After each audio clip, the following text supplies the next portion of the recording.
Noong panahong iyon, si Yaong Hayaong ay nagpapadyak ng bangka kasama ang kanyang ina nang biglang may dalawang maliit na bangka na lumapit. Nahulog ang bata sa lawa at habang dahan-dahang lumulubog, hindi niya sinasadyang makita ang isang babaeng nakasuot ng pula na nakadilat ang mga mata at mukhang patay na. Agad namang dumating ang pulis at iniahon ang babae mula sa lawa. Nang makita niya ang patay na babae, nalungkot din si Hayaong. Lumapit siya at hinila ang puting tela para takpan ang mga binti ng babae. Dali-dali namang tumakbo ang ina ng bata at binuhat siya. Mula sa kanyang bisig, nakita ni Yaong Hayaong ang isang kahina-hinalang lalaki. Bakit gumawa ng krimen ang taong ito? Ang kasong iyon ang tumatak sa isip ng bata hanggang sa paglaki niya at nagpasya siyang maging pulis. Taglamig 1,978.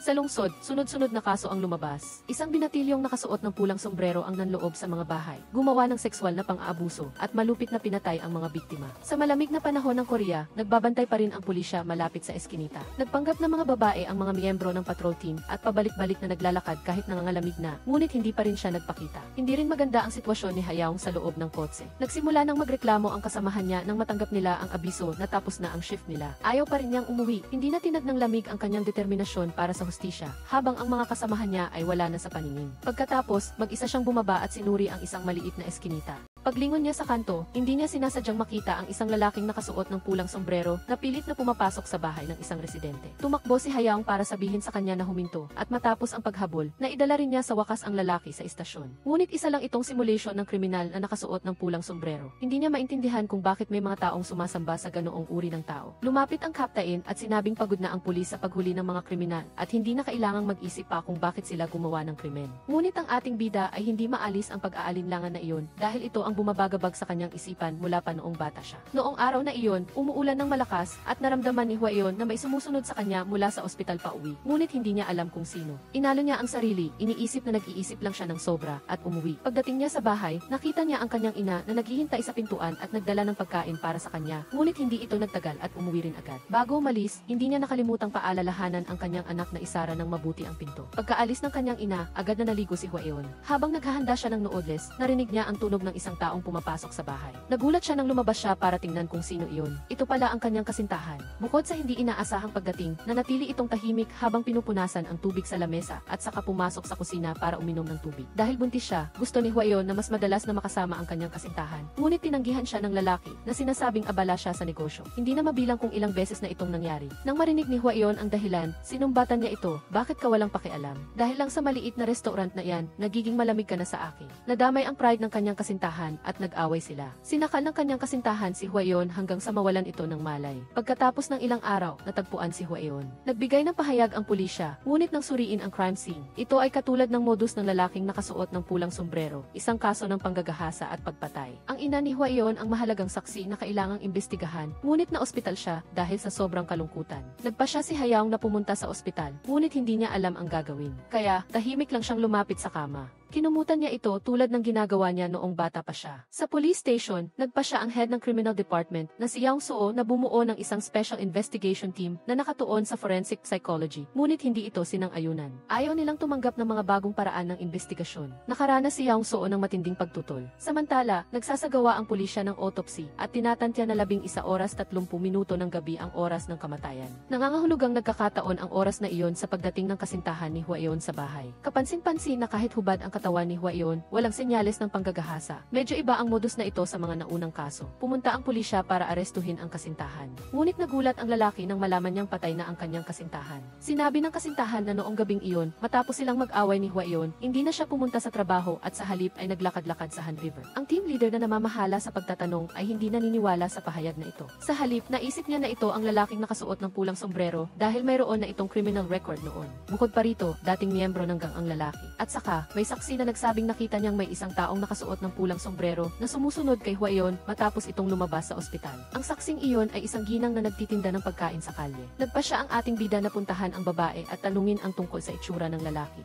Nalaman niya na ang salarin ay hindi isang malaking tao, kundi isang maliit na tao na parang babae. Matapos lumabas, patuloy na naghahanap ng ebidensya si Hayaong sa paligid. Ayaw niyang maging padalos-dalos sa pagtukoy ng salarin. Ang madaling paghatol ay hindi patas sa mga inosente. Pagbalik niya sa trabaho, nakita ng ating bida ang team leader na binubugbog ang lalaki. Pinipilit itong umamin sa krimen. Agad siyang tumakbo para pigilan ito, ngunit nagulat siya nang magalit din sa kanya ang team leader. Para sa kanya, lahat ng may criminal record ay masasamang tao at hindi magbabago. Kaya naman, wala siyang awa at naniniwala naniniwala siyang ang pinakamahusay na paraan para harapin sila ay sa pamamagitan ng pananakit. Espesyal niyang alam ito. May personal na koneksyon si Hayaong sa lalaki. Magkaibigan sila noong high school. Pero hanggat hindi pa malinaw ang lahat, hindi mag-uusap si Hayaong tungkol sa personal na relasyon nila. Sa kabilang banda, determinado ang team leader na pilitin ang lalaki na umamin sa krimen. Sigurado siyang iisa ang lalaking nakasuot ng pulang sombrero at ang kasintahan. Kaya, kung hindi sila magmamadali, wala na silang oras para buuin ang kaso. Determinado si Hayaong na lumabas at maghanap ng ebidensya. Tinanong niya ang isang kapitbahay at nalaman niya na may mga insidente ng pagnanakaw sa paligid. Maya-maya, habang nakikipag-usap siya sa isa sa mga biktima ng pagnanakaw, napansin niya ang isang serye ng mga numero sa pintuan ng bahay ng matanda. Hindi rin alam ng may-ari kung sino ang gumawa nito. Tiningnan ng dalawang lalaki ang mga file.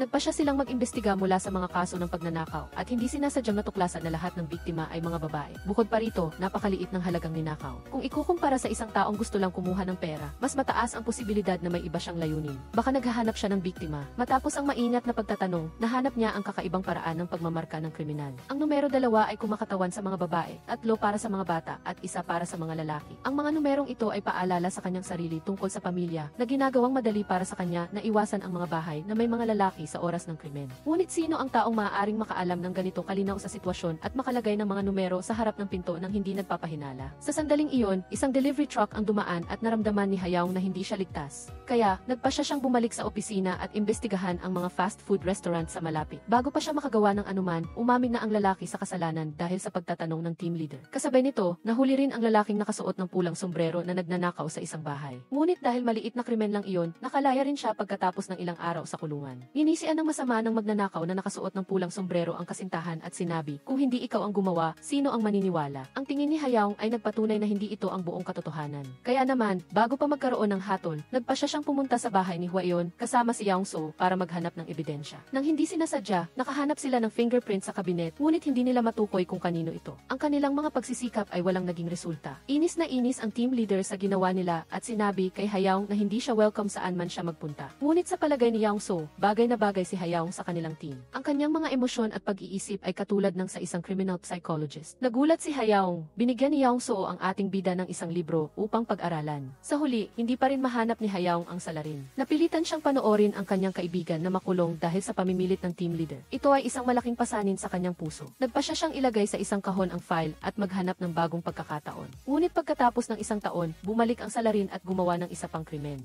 Patuloy na binibisita ni Hayaong ang magnanakaw, ngunit tumanggi itong makipagkita sa kanya. Dahil sa kanyang tiyaga at paggamit ng pera, sa wakas ay nakipagkita rin ito sa kanya. Tinanong ni Hayaong kung bakit noong nasa police station sila, naisip ng magnanakaw na hindi ang kasintahan ang salarin. Nalaman niya na ito ay isang instinct ng kapwa kriminal. Kung galit ang kasintahan sa kanyang nobya, hindi na niya kailangang hubarin ito. Dahil magkasintahan sila, hindi nila babastusin ang dignidad ng isa't isa. Noong panahong iyon, ang tanging taong makakapasok at makakabastos sa biktima ay ang kriminal. Dahil lang sa kanyang modus operandi, hinubaran niya si Huayon. Mas lalo nitong pinalakas ang paniniwala ni Hayaong sa kawalang kasalanan ng kasintahan at nagpa siyang bumalik sa istasyon. Nakiusap siya sa team leader na buksan muli ang investigasyon. Nang malaman ito ng team leader, nawalan siya ng mukha. Nang umalis si Hayaong, hindi nakalimutan ng team leader na bigyan siya ng babala. Pumunta siya sa bahay ng pinakahuling biktima at nakita niyang walang numero sa pader malapit sa pintuan. Ayon sa kanyang mga nakasanayan, nagpa siya ang ating bida na tanungin ang mga pulis na nagpapatrolya sa lugar. Nalaman niya na may isang kahina-hinalang tog sa lugar kamakailan. Nagkataon na gusto rin itong magsuot ng pulang sombrero. Nakipagkita siya sa lalaki, ngunit ang kanyang itsura ay malayo sa paglalarawan ng salarin.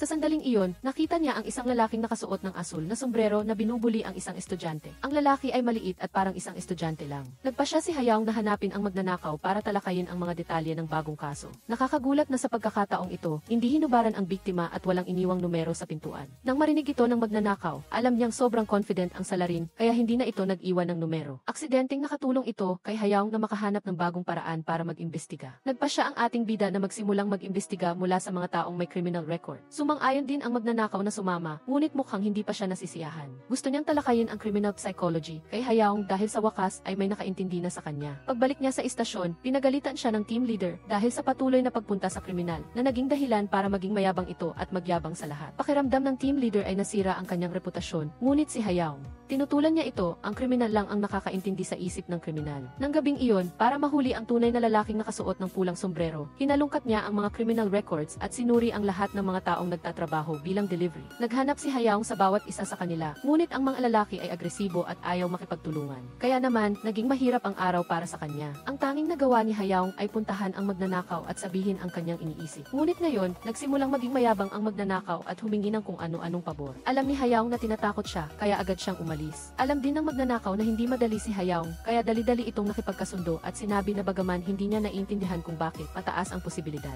Ang salarin ay isang taong may libangan sa panggagahasa, kaya kung hindi siya mapipigilan, hindi mabilang ang mga biktima. Noong araw na iyon, isang lalaki ang nagdala ng isang lalaki at sinabing ito ang stalker na sinadyang sirain ang pintuan ng kanyang bahay. Buti na lang at nasa bahay siya. Kung hindi niya alam kung ano ang mangyayari sa kanyang buntis na asawa. Ang lalaking ito ay may maliit na katawan na akma sa paglalarawan. Ang bakas sa kanyang buhok ay nagpapatunay na madalas siyang nakasuot ng sombrero. Ang paggamit niya ng gunting para buksan ang lock ay tumutugma rin. Nagsimulang maghinala si Hayaong kaya nagpasya siyang tanungin siya. Kahit bata pa siya, marami na siyang criminal records. Nakakita si Hayaong ng asul na sombrero sa kalsada at ipinasuri ang fingerprint. Ang kanyang hinala ay napakalaki. Ngunit ang mga numerong iginuhit ng binatilyo ay eksaktong kapareho ng mga numerong nasa pintuan ng mga naunang biktima. Ang larawang kinuha ay inilagay ng maingat sa lamesa. Nang makita niya ito, agad siyang kinabahan. Nagpatuloy si Hayaong sa pagpapakita ng mga larawan ng mga biktima. Dahil sa sunod-sunod na panggigipit, tuluyang bumagsak ang kanyang pag-iisip. Kinumpirma niya na siya ang pumatay kina Hwaeon at sa pinakahuling biktima. Ang paghubad niya sa mga biktima ay dahil sa nakita niya ang kanyang ama na hinuhubaran at binubugbog ang kanyang ina. Ang pag-iisip ng bata ay nasira dahil sa mga nakita niya noong bata pa siya na naging dahilan para maging isang serial killer siya ngayon. Sinundan niya si Hwaeon at nagtago siya sa aparador bago dumating ang kasintahan nito.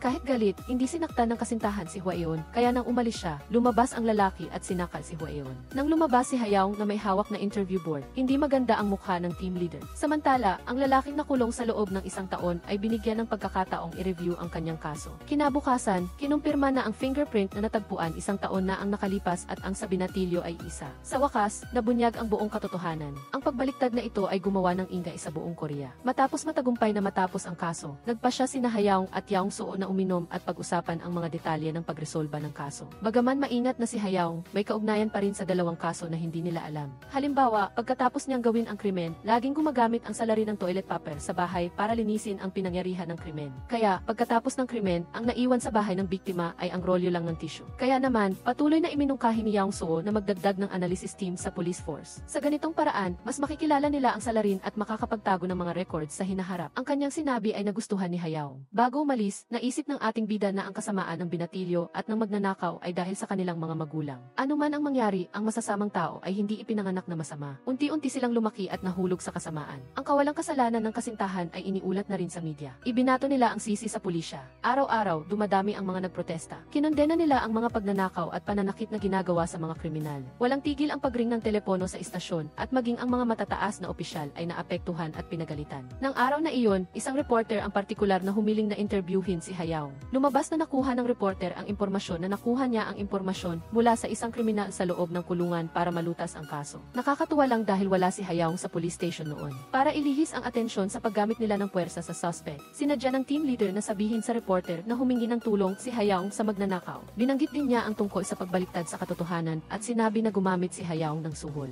Ang isyong ito ay nagtabon sa kaso ng maling pagkakakulong. Nagsimulang pag-usapan ng mga tao ang bagong issue. Pinantirya si Hayaong ng publiko. Tinawagan siya ni Yaong Soo para tanungin kung ayos lang siya, ngunit labis ang kanyang pag-aalala. Sa anumang oras, nakatuon si Hayaong sa paghahanap sa katotohanan. Napagtanto ni Yaong Soo na siya ang kanyang ideal teammate at nagpasya siyang muling banggitin ang Criminal Psychology Investigation Team. Ang iskandalong ito ay nagdulot ng takot sa lahat, kaya nagpasya silang imungkahi sa headquarters na payagan siyang buuin ang team. Sa pagiging legal nito, formal na itinatag ang bagong team. Mabilis na inanyayahan ni Yaong Soo si Hayaong na sumali, ngunit dahil wala pa itong sapat na kaalaman, hindi pa alam ni Hayaong kung paano mag-analyze ng mga kriminal. Sabi niya, iyan ang madalas mong ginagawa kamakailan, kaya huwag kang mag-alala. Ipagpatuloy mo lang. Pagkatapos, kumalma ang publiko. Pumunta si Hayaong sa restaurant ng kanyang kaibigan, nakipag-usap at kumain. Nang subukan niyang magbayad, tumanggi ang kanyang kaibigan at sinabing isalamat. Kahit mukhang walang pakialam, alam ni Hayaong na nag-aalala ang kanyang kaibigan para sa kanya. Isang araw sa parke, inakit ng isang lalaki ang isang batang babae gamit ang cotton candy sa kanyang kamay at pagkatapos ay dinala ito sa bahay. Mula sa madilim na bahay, naririnig ang nakakakilabot na sigaw ng batang babae. Kasabay nito, tinanggap ng Criminal Behavior Analysis Team ang isang bagong miyembro na nagngangalang Gujo. Ngunit dahil nagmamadali ang dalawang lalaki, umalis sila agad. Ang binata ay nakaupo lang sa silid at naghihintay. Pumunta si Hayaong sa kulungan para kausapin ang kriminal. Gumawa siya ng listahan ng mga pagkakamali sa criminal psychology at isinulat ang lahat ng mga problema at emosyon na lalabas. Pumunta sila para makipagkita sa isang lalaki na pumatay at nagtadtad ng isang tao. Nagulat siya nang malaman ito dahil wala pang nakakagawa ng ganoon.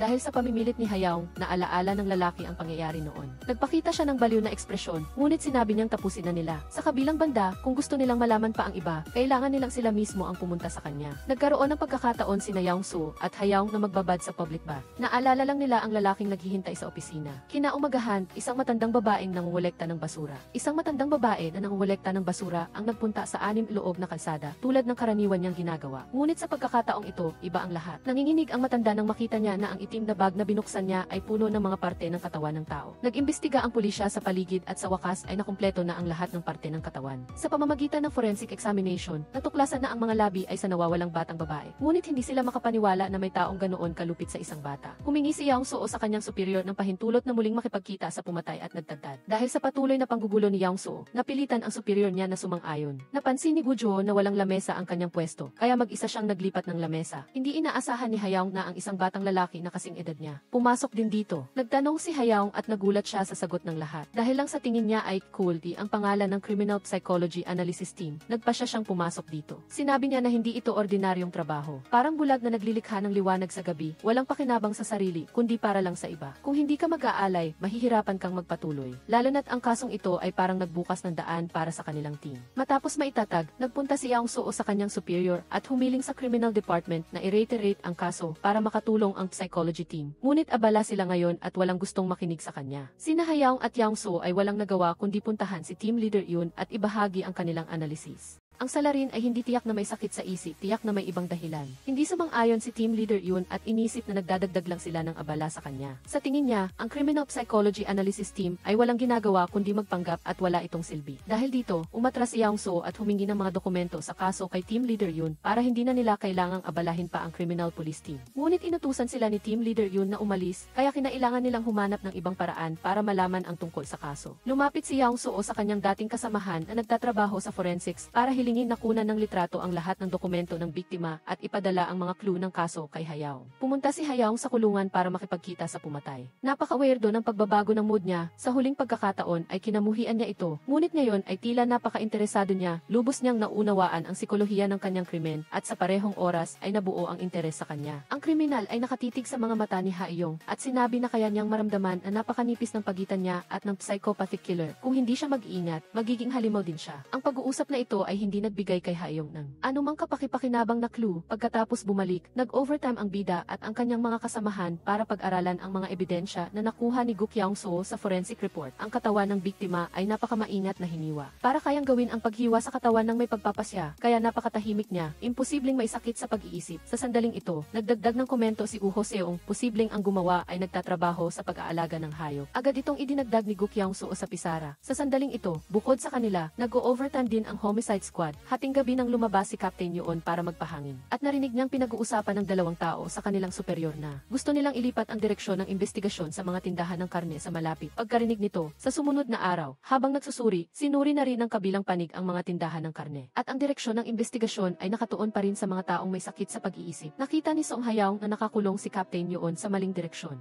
Labis siyang nabalisa, pagkatapos ay personal siyang nakipagkita sa kapitan. Umaasa siyang tatanggapin nito ang kanyang mungkahi. Ang ginagawa niya ay para lang matulungan ang homicide squad na malutas ang kaso ng mas maaga. Ngunit nagbiro ang kapitan na sinasabing magkaiba ang kalikasan ng dalawang grupo dahil ang Criminal Behavior Analysis Team ay umaasa lamang sa walang laman na mga kaisipan. Ang pag-uusap ay umabot sa dead end, hindi na malayan. Mahigit 20 araw na ang nakalipas mula nang mangyari ang kaso, ngunit walang pag-unlad na nagdulot ng matinding pressure kay Captain Yoon. Noong araw na iyon ay nakatanggap sila ng tawag sa telepono. May nakitang marka sa likod ng batang babae na parang naipit sa refrigerator. Ito ay isang mahalagang pahiwatig, laking gulat pa nila. Ang ebidensyang ito ay unang natuklasan ni Guk Yaong Su na nagpilit sa mga superior na simulan ang paghikayat kay Captain Yoon na bigyan sila ng pagkakataong sumali sa investigation team. Sa wakas ay pumayag siyang makipagtulungan. Sinimulan nilang imbestigahan ang mga refrigerator sa merkado para mahanap ang refrigerator na tumutugma sa nakuhang ebidensya. Sina Song Hayaong at Guk Yaong Su ay pumunta siya upang hanapin ang may-ari ng pabrika ng basura na mayaman sa karanasan at mula sa kanya. Nalaman nila na ang ganitong uri ay matagal nang umiiral. Isang tawag sa telepono ang dumating na natagpuan ang katawan ng bagong biktima. Ang lokasyon ay isang motel. Nakita ng may-ari ng motel na barado ang drain at kinuha ang mga bagay para tingnan. Ngunit ito pala ay bahagi ng katawan ng tao. Nang dumating ang lahat, napakaayos ng lugar dito. Mukhang hindi natulog ang lalaking iyon dito. Pagkatapos maghalughog, natagpuan nila sa ilalim ng kutson ang mga damit ng isang batang babae na maayos na nakasalansan pagkatapos malutas ang kaso. Nagbigay si Song Hayaw ng ilang mga dokumento sa homicide squad at sa mga superior. Umaasa na mababago ng mga ito ang pag-iisip ng mga pulis tungkol sa kanila. Tiyak na nakumbinsi ng profile na ito ang lahat. Ngayon, sa wakas, may boses na si Go Kyung-soo. Sinabi niyang ang gumawa ng krimen ay isang tahimik na lalaki na nagtatrabaho sa isang tindahan ng karne. Pinili niyang saktan ang isang batang babae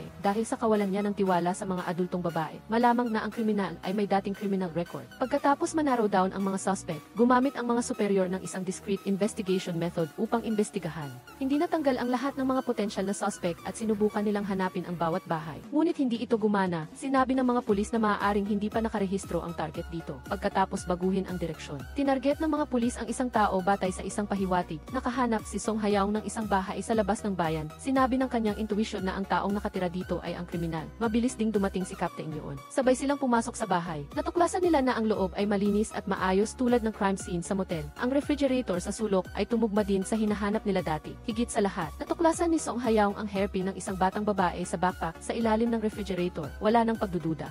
Ito ang bahay ng kriminal. Nagpasya si Song Hayaw na maghintay sa kotse para bumalik ang may-ari. Pagkaraan ng ilang sandali, narinig niya ang huni ng kuting. Bumaba si Song Hayaw sa kotse. Kinuha ang pagkain sa kanyang bag at umupo para pakainin ito. Ang mainit na kilos na ito ay ikinagulat ni Captain Yoon dahil ang kanyang hitsura ay malamig at hindi niya alam kung ano ang nararamdaman ng bida. Ngunit siya ay napakainit. Sinabi niya na hindi siya mahilig sa hayop. Nararamdaman lang niya na ang mga hayop ay masyadong simple. Kapag nagugutom sila, maghihintay lang sila na mapansin sila ng mga tao. Nararamdaman ng bida na isang magandang bagay na makita ang kanilang iniisip at tulungan sila sa oras. Naghintay ang tatlo doon hanggang sa sumunod na araw, ngunit hindi siya lumitaw. Sa sandaling ito, dumating ang landlord. Matapos malaman ang pagkakakilanlan ng tatlo, agad siyang nagbigay ng mahahalagang ebidensya. Ang nangungupahang ito ay dating nagdala ng isang batang babae sa bahay, na mukhang-mukha sa biktima, ayon sa sinabi niya. Hinarangan ng homicide squad ang bahay at naghanap ng iba pang bahagi ng katawan sa malaking lugar. Natagpuan nila ang 8 daliri ng batang babae sa ilalim ng putik at sa kanal. Ang 2 natitira ay hindi natagpuan. Kaya nagpa siya silang mag-set up ng isang lambat at maghanap muli. Sa susunod na araw pagkatapos ng trabaho, tinawagan ni Go Kyung-soo ang kanyang asawa na matagal na niyang hindi nakikita. Ang kaso ng batang babae ay nagpapagod sa kanya at nagpapaalala sa kanya ng kanyang mga anak. Hindi pa natatapos ni Go Kyung-soo ang kaso, kaya ang magagawa lang niya ay tingnan ang mga larawan ng kanyang mga anak para mabawasan ang kanyang pangulila, kabaliktaran kay Song Hayaw. Ang nasa isip ni Go Kyung-soo at Captain Yoon ay ang pag-usad ng kaso. Simula nang matagpuan ang katawan ng biktima, napansin nilang may agwat sa oras kung kailan itinatapon ng salarin ang mga bangkay sa iba't ibang lugar. Ngunit hanggang ngayon ay hindi pa rin natagpuan ang 2 natitirang daliri. Marahil ay lilitaw pa rin ang salarin para itapon ito. Sa huli, natuklasan ng mga pulis ang pagkakakilanlan ni Jo Hyun Kil. Isang middle-aged na lalaki na may criminal record na perpekto. Tumugma sa dating profile ni Song Hayaw, kamakailan lang siya lumipat ng bahay, kaya't nakatakas siya sa listahan ng paghahanap. Natagpuan ng mga pulis ang fingerprint ni Jo Hyun Kil at ng batang babae sa silid. Tiyak na siya ang salarin. Ngunit ang mahalaga ngayon ay ang hanapin ang pinagtataguan niya. Mabilis na natuklasan ng mga pulis ang isang tindahan ng karne. Si Jo Hyun Kil ay pamangkin ng may-ari at siya ang nagbabantay sa tindahan ng ilang panahon. Pagkatapos nito ay bigla siyang umalis at tumanggap lang ng sahod sa pamamagitan ng bank check, hindi cash. Sa malinaw na pahiwatig, nagtanong muli ang lahat sa paligid. Sinabi ng isang empleyado ng convenience store sa malapit na nakatanggap siya ng isang check noon. Humingi si Captain Yoon ng camera footage. Habang naghahanap ng forensic evidence, napansin nila ang isang kakaibang bagay. Sa kanyang bahay, laging may 3 fingerprint lang sa mga bagay, na para bang ginagamit niya ang kanyang mga kamay sa isang kakaibang paraan upang kunin ang mga bagay. Posibleng nawalan siya ng 2 daliri. Naaalala niya na sinabi sa kanya ng lalaking nakasuot ng pulang sombrero, ang psychopathic killer. Gaano man siya kagaling magtago, lalabas pa rin ang kanyang mga gawi. Nang panoorin ng homicide squad ang footage, nakita nila na may isang customer na pumasok sa tindahan nang itinaas niya ang kanyang kamay. Ang kanyang gitnang daliri at singsing na daliri ay parehong kulang sa isang bahagi. Agad na nagulat ang empleyado ng tindahan. Pagkatapos ay agad siyang tumakbo palabas ng convenience store upang habulin siya. at nahuli siya sa isang maliit na eskinita. Ipinadala ng homicide squad ang impormasyon na nahuli nila ang salarin. Masaya ang lahat na tapos na ang lahat. Pagkatapos ay dinala siya sa interrogation room. Nalaman na sa simula ay dinukot niya ang batang babae para humingi ng ransom. Ngunit dahil sa labis na takot, nalaman nila ang numero ng telepono ng kanilang bahay. Kaya ginawa niya ang masamang gawa. Sina Song Hayaong at Gu Kyung-soo ay pinahintulutan ding mag-interrogate. Ngayon, kasama ang homicide squad, kinausap niya si Jo Hyun Kil. Nakikipagtulungan din siya at yumuko nang may kawalan ng kumpiyansa sa kanyang tono. Ngunit alam niya na may mental na koneksyon sa pagitan ng dalawang daliri na pinigil niya at ng nabali na daliri. Marahil ito ang dahilan kung bakit niya ginawa ang krimen. Tinanong niya kung bakit nabali ang dalawang daliri niya. Tapat na ipinahayag ni Jo Hyun Kil na nabali ang mga ito habang nagtatrabaho siya sa construction site at dahil hindi niya mahanap ang nawawalang mga daliri, nawalan siya ng magandang pagkakataon para magkaroon ng bone grafting. Naawa rin si Song Hayaong sa kanya. Sinabi niya kay Jo Hyun Kil na tiyak na mababa ang tingin niya sa sarili at itinuturing siyang isang halimaw at hindi iginagalang ng mga babae. Pagkatapos, hindi na malayan, tumingin siya kay Captain Yoon sa tabi niya na alam ang ibig sabihin ng tingin niya at umalis sa interrogation room. Sa sandaling ito, 3 lang ang tao sa silid. Nakita niyang hindi siya sumasagot. Kaya nagpatuloy sa pagsasalita sina Song Hayaong at Gu Kyung-soo. Hindi binigyang pansin ng batang babae ang kanyang mga daliri. Kaya sinira ng kriminal ang dalawang daliri ng batang babae. Ngunit hindi pa rin sumagot ang lalaking iyon. Kaya nagpa siya silang umalis sa silid. Pagkatapos, ibinigay niya sa mga pulis ang bus na nagdadala sa kanya. Binato siya ng itlog ng mga galit na residente sa buong daan. Gayunpaman, napakatahimik niya at hindi nagsisisi. Matapos malutas ang kaso ng batang babae, pumunta ang 3 miyembro ng Criminal Behavior Analysis Team sa isang bar upang magdiwang. Gumamit din si Gu Kyung-soo ng alak para ilabas ang kanyang galit. Sinasabi na hindi karapat-dapat maging tao si Jo Hyun Kil. Hindi rin maganda ang pakiramdam ni Song Hayaong. Bumili siya ng isang baukwet ng puting chrysanthemums at inilagay ito sa lugar kung saan natagpuan ang batang babae. Noong gabing iyon, lasing na lasing si Gu Kyung-soo sa bar at naglakad pa uwi ng patagilid. Pinagsisisihan niya habang naglalakad na hindi na protektahan ng pulisya ang batang babae. Pagkatapos ay itinapon niya ang kanyang ngunit isang misteryosong lalaki sa likod ang tahimik na kinuha ito at inilagay sa kanyang bulsa. Kinabukasan, nag-viral ang kaso ng batang babae sa internet. Ang lagda sa ibaba ay pamilyar sa kanya. Naalala niya na kaninang umaga ay nabangga niya ang isa pang sasakyan. Ang may-ari ay isang dalaga para sa kaginhawaan ng pag-aayos. Ibinigay ng babae kay Song Hayaong ang isang business card. Ang pangalan doon ay ang taong sumulat ng artikulong ito. Dahil sa pagkakataong ito, nakagawa ang Criminal Behavior Analysis Team ng maraming tagumpay. Sinamantala ni Gu Kyung-soo ang pagkakataon na hilingin sa kanyang superior na magbigay ng mga office equipment tulad ng air conditioner at mga lamesa. Ngunit nang iulat ito ng superior, tinanggihan pa rin ito. Iniisip ng hepe na hindi pa rin kailangang magbayad para sa kanilang grupo dahil sa palagay niya ay magbibigay ito ng kahalagahan sa mga tao ni Gu Kyung-soo. Sa sistema ng pulisya, marahil 2 tao lang, sina Gu Kyung-soo at Song Hayaong. Ang tiyak na naniniwala na ang pagsusuri sa kriminal na pag-ugali ay malapit na naugnay sa krimen sa lipunan, halos tulad ng kaso ni Jo Hyun Kil. Ang taga ng kanyang sentensya ay hindi mahaba, mayroon pa siyang pagkakataong bumalik sa lipunan sa hinaharap, ngunit hindi alam kung paano siya magbabago sa bilangguan at kung nagsisisi ba siya sa kanyang mga krimen. Nagpa siya sina Song Hayaong at Gu Kyung-soo na pumunta sa bilangguan upang makipagkita sa kanya at dagdagan ang kanilang profile. Susunod, naghahanda silang pag-aralan ang kilalang serial killer kamakailan, isang kaso na nakakapangilabot. Hindi lang nagulat ang mga pulis nang makita ang mga sugat sa katawan, kundi naramdaman din nila ang kasiyahan niya habang ginagawa ang krimen. Ang killer na ito ay isang matinding halimbawa, tila ang ganitong uri ng matalinong tao ay ipinanganak para lang manakit ng iba. Lumubog ang araw. Ang binatilyo na nakakuha ng isifi ni Gu Kyung-soo ay pinalitan ang kanyang larawan ng sarili niya at ginamit ito para lapitan ang isang babaeng mag-isang umuwi. Siya pala ang serial killer. Noong araw na iyon ay pumunta ang dalawa sa kulungan upang makipagkita kay Jo Hyun Kil. Ngunit dahil kailangan ni Gu Kyung-soo na pumunta sa kasal ng kanyang pinsan, pagkatapos ng trabaho, nakasuot na siya ng suit. Hindi inaasahan ni Jo Hyun Kil na iniisip niya na sadya siyang nagsuot ng formal na damit para makipagkita sa kanya, kaya't naramdaman niya ang pagkakalapit sa kanya. Nakaupo sa harap ng kamera. Sinabi ni Song Hayaong na pumunta siya sa bahay ni Jo Hyun Kil at nakita niyang maayos ang lahat tulad ng isang taong maisip. Agad siyang sumang-ayon dito at sa parehong oras ay nagreklamo tungkol sa mga kondisyon sa kulungan.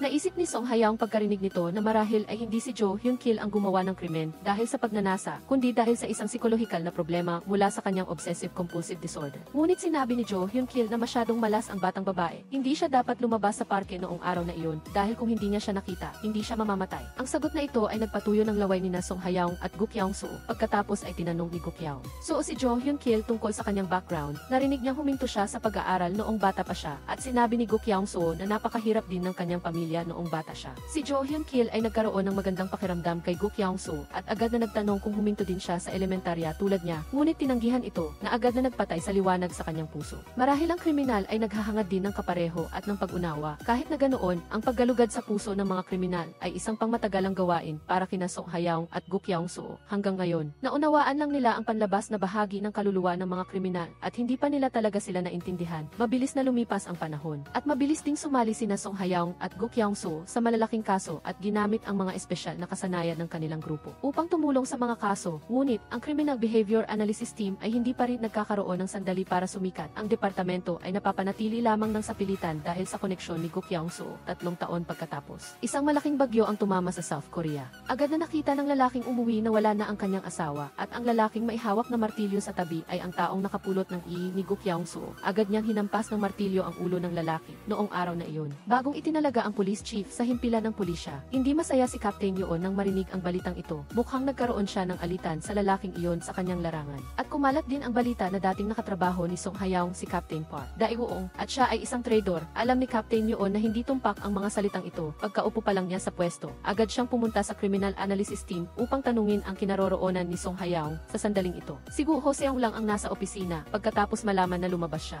Hindi aalis si Captain Park Dae-woong, ngunit tiningnan niya ang mga dokumento sa mesa ni Song Hayaung nang walang galang. Sa sandaling ito, bumalik si Song Hayaung sa opisina at nang makita nila ang isa't isa, naging tensyonado ang kapaligiran, naging napaka-agresibo niya. Hindi lang niya pinuna ang lumang gawin niya, kundi tinukso rin niya ang trabaho ng grupo. Pagkatapos niyang magyabang, umalis siyang masaya habang may sigarilyo sa kabilang banda. Binuksan ni Captain Yoon ang drawer. Kinuha ang isang litrato nila ni Captain Park Dae-woong na magkasama na may hindi magandang ekspresyon. Naalala niya ang gabing iyon, nasa misyon siya nang hindi sinasadyang makita niya ang isang kriminal dahil wala siyang sinumang sumusuporta. Wala siyang ibang magagawa kundi gumawa ng mapanganib na aksyon ng mag-isa. Ngunit dahil sa kawalan ng karanasan, siya ay naging target ng surveillance. Inilagay ng kriminal ang kutsilyo sa liig ni Captain Yoon. Sa sandaling ito, lumitaw si Song Hayaung mula sa likod at pinigilan siya. Hinawakan ni Captain Yoon ang kriminal at tahimik na umalis si Song Hayaung dahil sa kanyang nagawa. Siya ay lubos na pinuri. Pagkatapos ng seremonya, lumapit si Captain Park Dae-woong upang kumuha ng litrato kasama siya. At tahimik na bumulong upang tuksuhin siya na sakim siya sa kasikatan at kinukuha ang lahat ng tagumpay ni Song Hayaung. Pagkatapos ay may narinig si Captain Yoon na boses na nagbalik sa kanya sa kasalukuyan. May nagulat na gustong makipagkita sa kanya ang superior. Kamakailan ay may nangyaring kaso sa mayayamang lugar ng Gangnam. Ngunit dahil bago lang siya sa trabaho, hindi pa alam ni Kim Bong-sik ang sitwasyon, kaya kailangan niyang ipasa ang kasong ito sa kanya. Dahil sa napaka-espesyal na katayuan ng mag-asawa at sa kanilang koneksyon sa maraming matataas na opisyal sa himpilan ng pulisya sa Gangnam, ipinadala lang ang kaso dito upang maiwasan ang hinala pagkatapos matanggap ang mga dokumento. Agad na nakipag-ugnayan si Captain Yoon sa lokal na pulisya at dinala ang kanyang mga nasasakupan sa bahay ng biktima para magsagawa ng inspeksyon. Napansin niya na walang bakas ng pagpasok at walang nawawalang pera sa pinangyarihan. Sinabi ng mga pulis na ito ay maaaring isang paghihiganti, ngunit ang mag-asawa ay may magandang buhay at hindi pa narinig na mayroon silang kaaway. Naghinala si Captain Yoon na ito ay maaaring isang murder case na may malupit na paraan at malamang na ginawa ng isang kakilala. Agad niyang inutusan ang kanyang mga nasasakupan na gumawa ng listahan. Lahat ng mga kakilala dito ay binibigyang pansin din kung may sinuman na may kasaysayan ng sakit sa pag-iisip. Bago dumating si Captain Yoon dito, naghihintay na ang reporter sa labas ng bahay ng biktima. Ginulo niya ang mga lokal na pulis upang makakuha ng ilang balita, ngunit hindi niya inaasahang makikita si Captain Yoon. Naisip ng reporter kung bakit kasama si Captain Yoon sa kasong ito. Pagkatapos ay tumawag ang editor-in-chief ng newsroom at sinabing maraming tao ang nagbunyag ng pagkakakilanlan ng biktima sa internet. Pinuna niya ang reporter sa pagkawala ng pagkakataong maglabas ng mainit na balita. Ang taong lihim na naglabas ng balita ay si Kim Bong-sik. Pagkatapos niyang matanggap ang mga dokumento, agad niyang ibinunyag ang mga dokumento sa reporter. Pagkatapos nito, ang ulat ng reporter ay nagdulot ng kaguluhan sa publiko dahil ang namatay ay isang kilalang propesor sa universidad na nakakuha ng atensyon ng maraming tao na naglalagay ng pressure sa police force. Bagamat magulo na ngayon ang pangkalahatang direktor, ang Criminal Behavior Analysis Team na umiiral ng independyente ay nakalubog pa rin sa kanilang sariling mundo ng pananaliksik. Sina Song Hayaung at Guk Yaung-soo ay nagturo kay Gu Hoseong, ang mga serial killer ay may isang natatanging katangian bago sila manakit ng tao. Karaniwan nilang sinasaktan ang mga hayop. Kapag hindi na sila nasisiyahan sa mga hayop, saka lang nila sasaktan ang mga tao. Pagkatapos manakit, nagiging excited sila at nasisiyahan. At pagkatapos ay pumapasok sa isang panahon ng pahinga mula sa krimen. Kapag nawala na ang pakiramdam na iyon, saka lang magpapatuloy ang kriminal na maghanap ng biktima. Ang teoryang ito ay nagpahirap kay Gu Hoseong. Sinabi ni Guk Yaung-soo na buti na lang at wala pa ring serial murder case sa South Korea. Kaya't nagpahinga na lang sila. Sa sandaling ito, sa isang maliit at madilim na silid, ang lalaking nakapulot ng gi ay nangungulekta ng maraming pahayagan na may kaugnayan sa kaso. Ang ihi ay nagsasabi rin tungkol sa kaso. Nalulugod siyang tinatamasa ang kaguluhan na dulot ng kaso. Ang pag-ugaling ito ay napakaangkop para sa pahinga ng kriminal. At sinabi ni Song Hayaung Hayaung na noong gabing iyon pagkatapos suriin ang biktima. Mabilis na bumalik si Captain Yoon sa himpilan ng pulisya upang mag-overtime. Pagkatapos matanggap ni Song Hayaung ang mga file ng kaso, nanatili rin siya at inanalisa ang sikolohiya ng kriminal buong gabi. Wala pa silang ebidensya, kaya't hindi pa sila makapagbigay ng tumpak na konklusyon. Kaya't wala pa ring sagot ang dalawa para sa kasong ito. Sa parehong gabi, patuloy na kumilos ang salarin, nag-doorbell siya sa isa pang villa. Pagkarinig niya ng boses ng lalaki, mabilis siyang umalis, hindi pa rin niya tinigilan ang biktima. Kinabukasan, nang umalis ang lalaki, sakay ng kotse, agad siyang nagsuot ng guwantes at kinuha ang sandata at pumasok sa bahay. Sa ganoong paraan, isa pang krimen ang naganap, agad na nagpadala ang pulisya ng mga tagapagbalita na nakarinig ng balita at nag-uunahan na pumunta sa pinangyarihan upang mag-ulat at iniugnay ang kasong ito sa naunang kaso.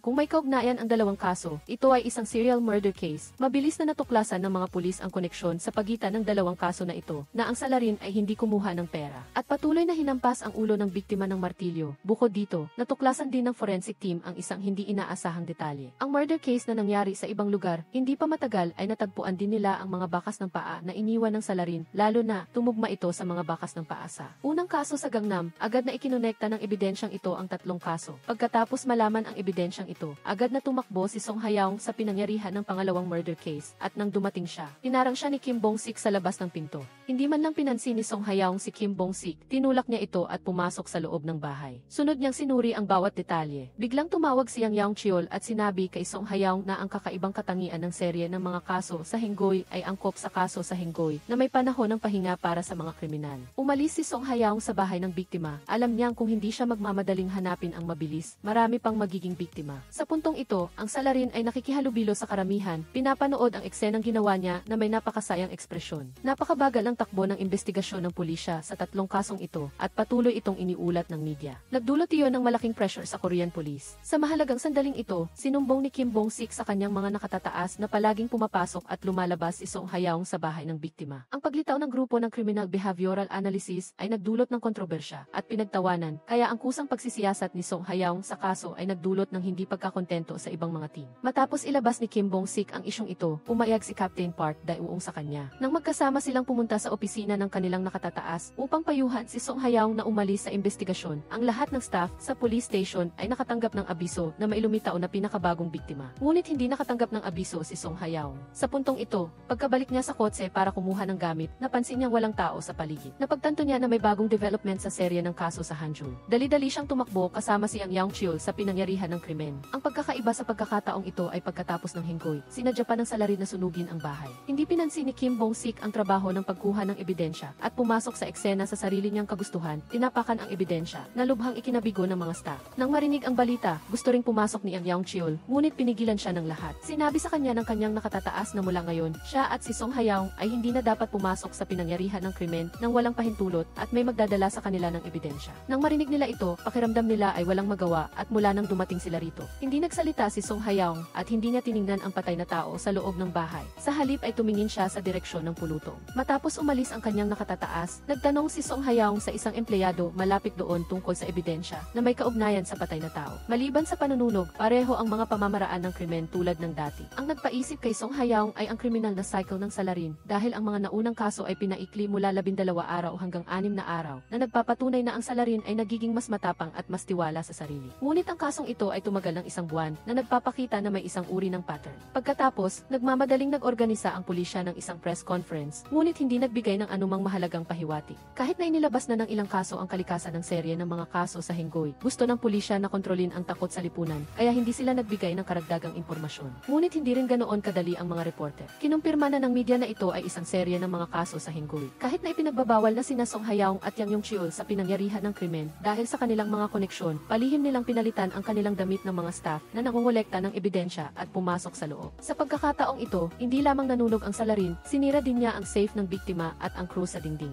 Ang ulo ng biktima ay binugbog hanggang sa maging hugis at sulok. Alam ni Song Hayaung na hindi pera ang motibo ng salarin. Sino ba talaga siya para magkaroon ng ganoong galit? Napakaraming galit sa mga mayayaman. Nakatanggap si Captain Park Dae-uong ng isang pahiwatig na pagkatapos ng krimen, umalis ang salarin sa bahay ng biktima na nakasuot ng itim na jacket. Mabilis na nakahanap si Captain Park Dae-uong ng TV sa kahabaan ng kalsada at pinautos sa kanyang mga staff na kunin ang footage para hanapin ang lalaking nakasuot ng itim na jacket, hiking shoes, at may dalang malaking bag dahil sa kabagalan ng pulisya, hindi makapagbigay si Kim Bong-sik ng anumang insider information sa mga reporter. Para makagawa ng bagong artikulo, sinikap ni Kim Bong-sik na tuklasin ang isang mahalagang punto, na pare-pareho ang pagbigkas ng lugar ng tirahan ng mga nagbibigay galang sa kanilang mga ninuno. Agad na iniulat ni Kim Bong-sik ito sa kanyang nakatataas. Samantala, nalaman din ni Song Hayaung at Yang Yong-cheol na kinuha ng salarin ang jacket. Hula ni Yang Yong-cheol dahil bumaba ang temperatura, kinuha ito ng salarin para hindi ginawin. Ngunit naisip ni Song Hayaung na gusto nitong takpan ang mga bakas ng dugo sa kanyang damit. Nakatanggap si Yang Yong-cheol ng mensahe mula sa isang kakilala na nagsasabing natagpuan nila ang isang pares ng hiking shoes na tumugma sa salarin. Samantala, nakakita si Captain Park Dae-woong ng isang kamera na nakunan ang larawan ng salarin, bagaman anino lamang. Pagkatapos ng maingat na pag-iisip, iminungkahi ni Song Hayaung na ipubliko ang footage ng kamera para sa mas malawakang paghahanap, ngunit tinutulan ito ni Captain Park Dae-woong. Dahil malabo lang na anino, karamihan sa mga matatanggap na ulat ay walang silbi. Hindi lamang ito mag-aaksaya ng oras, kundi magpapaligaw din sa direksyon ng pagsisiyasat sa kaso. Naunawaan ito ni Song Hayaung. Hula niya, ang mahabang panahon ng pahinga ng salarin ay may kaugnayan sa atensyon ng media. Sa naunang kaso, hindi pa gaanong gumugulo ang publiko, kaya nagawa ng salarin na mag-henggoy ayon sa kanyang sariling ritmo. Ngayon, pagkatapos ng huling kaso, hayagang nagulat ang media. Nagdulot ito ng pag-aalinlangan sa salarin at nagpatagal sa panahon ng pahinga. Gayunpaman, pumatay pa rin siya, na nagpapatunay na nalampasan na niya ang takot sa kanyang puso. Tiyak na atake pa rin siya. Sa makatuwid, tanging ang pagpapalakas ng takot, pati na rin ang banta sa lipunan, ang pansamantalang makapipigil sa mga hakbang ng salarin. Napakakatuwiran ng pahayag na ito, na hindi makasagot ang kanyang nakatataas. Si Kim Bong-sik lang ang may reklamo kay Song Hayaung at nag-ingay siyang parang clone. Ngunit pumayag din si Captain Park Dae-woong sa ideyang iyon. Ang resulta ay isang malaking sampal sa mukha. Nag-alinlangan din si Song Hayaung sa sarili kung tama ba ang kanyang ginawa. Kahit na makakatulong ang paglalantad sa publiko na walang susunod na biktima sa ngayon, tulad ng sinabi ni Yang Yong-cheol, kung biglang mawawala ang salarin, mas magiging mahirap siyang hanapin. Maaaring masama pa ito kaysa sa mabuti. Kinabukasan, ang buong lungsod ay puno ng mga wanted poster. Ang telepono ng pulisya ay patuloy na tumutunog. Gumugol sila ng maraming oras sa pakikinig sa mga ulat, pagkilala sa totoo sa hindi at hindi sinasadya, na naging paksa ng talakayan para sa media. Kahit na hindi siya umaasa na makakuha ng anumang kapakipakinabang na impormasyon, naabot ni Song Hayaung ang kanyang layunin. Ang mainit na balita ay nagdulot ng biglaang pagpatay ng salarin sa G. Sa araw na iyon, kinuha ng nakatataas ang headline ng pahayagan at natuklasan na ang kitang-kitang headline ay tungkol sa isang lugar ng krimen na may parehong pagbigkas, na binanggit ni Kim Bong-sik. Dahil bukod kay Kim Bong-sik, walang nakakaalam sa istasyon ng pulisya tungkol dito, tiyak na siya ang nag-leak ng impormasyon sa reporter. Labis na nabigo ang nakatataas kay Kim Bong-sik. Talagang sinuman ang makakakita sa argumento ng pagbigkas na ito ay makikita itong napakababaw. Masasabi lang na ang reporter na iyon ay naghahanap ng atensyon, kaya isinantabi niya ang kanyang profesional na etika. Hindi rin nagpapahinga si Song Hayaung at araw-araw siyang bumibisita sa bahay ng biktima. Gumawa siya ng isang mapa ng krimen na ginagaya ang landas ng mga aksyon ng salarin, pati na rin ang kasalukuyang direksyon ng pagsisiyasat ng pulisya. Ang patibong na inilatag ng media ay hindi na kayang kontrolin ang pagnanasa ng salarin na gumawa ng henggoy. Pumunta siya sa library upang maghanap ng mga aklat tungkol sa anatomy para makahanap ng bagong paraan ng henggoy. Isang buwan na ang lumipas mula nang ipapubliko ang wanted poster, ngunit wala pa rin kapakipakinabang na impormasyon na nakuha ang pulisya mula sa mga ulat. Nahihirapan din ang pulisya sa patuloy na pressure mula sa media. Nagbigay din si Song Hayaung ng kaugnay na pagsusuri. Naniniwala siya na ang salarin ay isang taong may kakayahan. Mayroon siyang napakalinaw na pag-unawa sa kanyang plano sa pagpatay, kaya't naalis ang mga taong may problema sa pag-iisip. Base sa isyu ng pagpatay, agresibo ang kanyang pang-araw-araw na buhay. Ngunit napakaliwanag pa rin ang file na ito. Hindi maaaring magpadala si Captain Park Dae-woong ng mga pulis para maghanap batay sa mga ebidensyang ito. Ilang buwan na ang lumipas, ngunit nananatili pa rin ang investigasyon. Nag-alinlangan na ang mga mamamayan sa kakayahan ng pulisya. Sa puntong ito, lumitaw na ang salarin. Matapos ang ilang buwang pag-aaral ng anatomy, tila siya ay naging mastuso. Pumunta ang salarin sa ospital para magpa-x-ray ng buong katawan, idinikit ang lahat ng bahagi ng katawan sa dingding at nagmamadaling manghuli upang ipakita ang kanyang bagong plano. Dahil walang naging epekto ang pampublikong paghahanap, sinimula ng nakatataas na sisihin ang criminal analysis team. Naniniwala sila na ang team ni Song Hayaung ang dahilan kung bakit bumaba ang kredibilidad ng pulisya sa mata ng publiko. Kaya, pinayuhan ng nakatataas ang dalawa na huwag nang mag-imbestiga sa pinangyarihan ng krimen at manatili na lang sa analysis room. Kinabukasan, pumunta ulit si Song Hayaung sa bahay ng biktima. Sumama rin sa kanya si Captain Park Dae-woong. Naiintindihan niya ang mahirap na sitwasyon ng lahat ngayon, ngunit ayaw niyang sumuko sa investigasyon. Gusto rin niyang patunayan na ang pulisya na kanyang pinamumunuan ay hindi ganoon kawalang silbi. Nag-iisip ng ibang bagay si Song Hayaung. 4 na buwan nang walang balita. Marahil ay binago na ng salarin ang kanyang pamamaraan sa paggawa ng krimen. Tila ang nakagawi ang pattern ng mga nakaraang kaso ay naging isang kulungan para sa salarin. Sa gabi, isang lalaking nasa edad ang naghasa ng kutsilyo sa kanyang kamay. Pagkatapos ay sinundan niya ang isang babae papasok sa isang gusali, sinaksak ito sa tiyan at tuluyang nawala ng walang nakakaalam. Hanggang sa kinaumagahan, kalmado siyang lumabas mula sa istasyon ng tren, kinuha ang gatas at pahayagan sa gate ng ibang tao. Pagbalik niya sa kanyang bahay, masaya niyang inilagay ang panyo at ang sandata sa drawer. Samantala, araw-araw na tinitingnan ni Song Hayaung ang mga ulat ng kaso upang hanapin ang serial killer, ngunit wala pa rin siyang nakitang resulta. Sa isip ni Jung Woo-jo, nagdasal siya na sana'y tuluyan ng tumigil ang demonyong ito. Ngayon, ilang pulis ang pumunta sa Criminal Behavioral Analysis Team para matuto ng psychological knowledge mula kina Song Hayaung at Yang Yong-cheol. Sinabi sa kanila ni Song Hayaung na ang mga serial killer sa loob at labas ng bansa ay mayroong karaniwang punto na may traumatic na karanasan sa pamilya noong bata pa sila. Ang pangunahing layunin sa pananakit sa iba ay para maramdaman ang kaligayahan mula rito, kaya nagsisimula silang gumawa ng serial crimes. Kasabay nito, batay sa pinangyarihan ng krimen, maaaring matukoy ang estado ng pag-iisip na magulo. Ang eksena ay magulo at ang biktima ay random na pinili. Ito ang tipikal na sistema. Matapos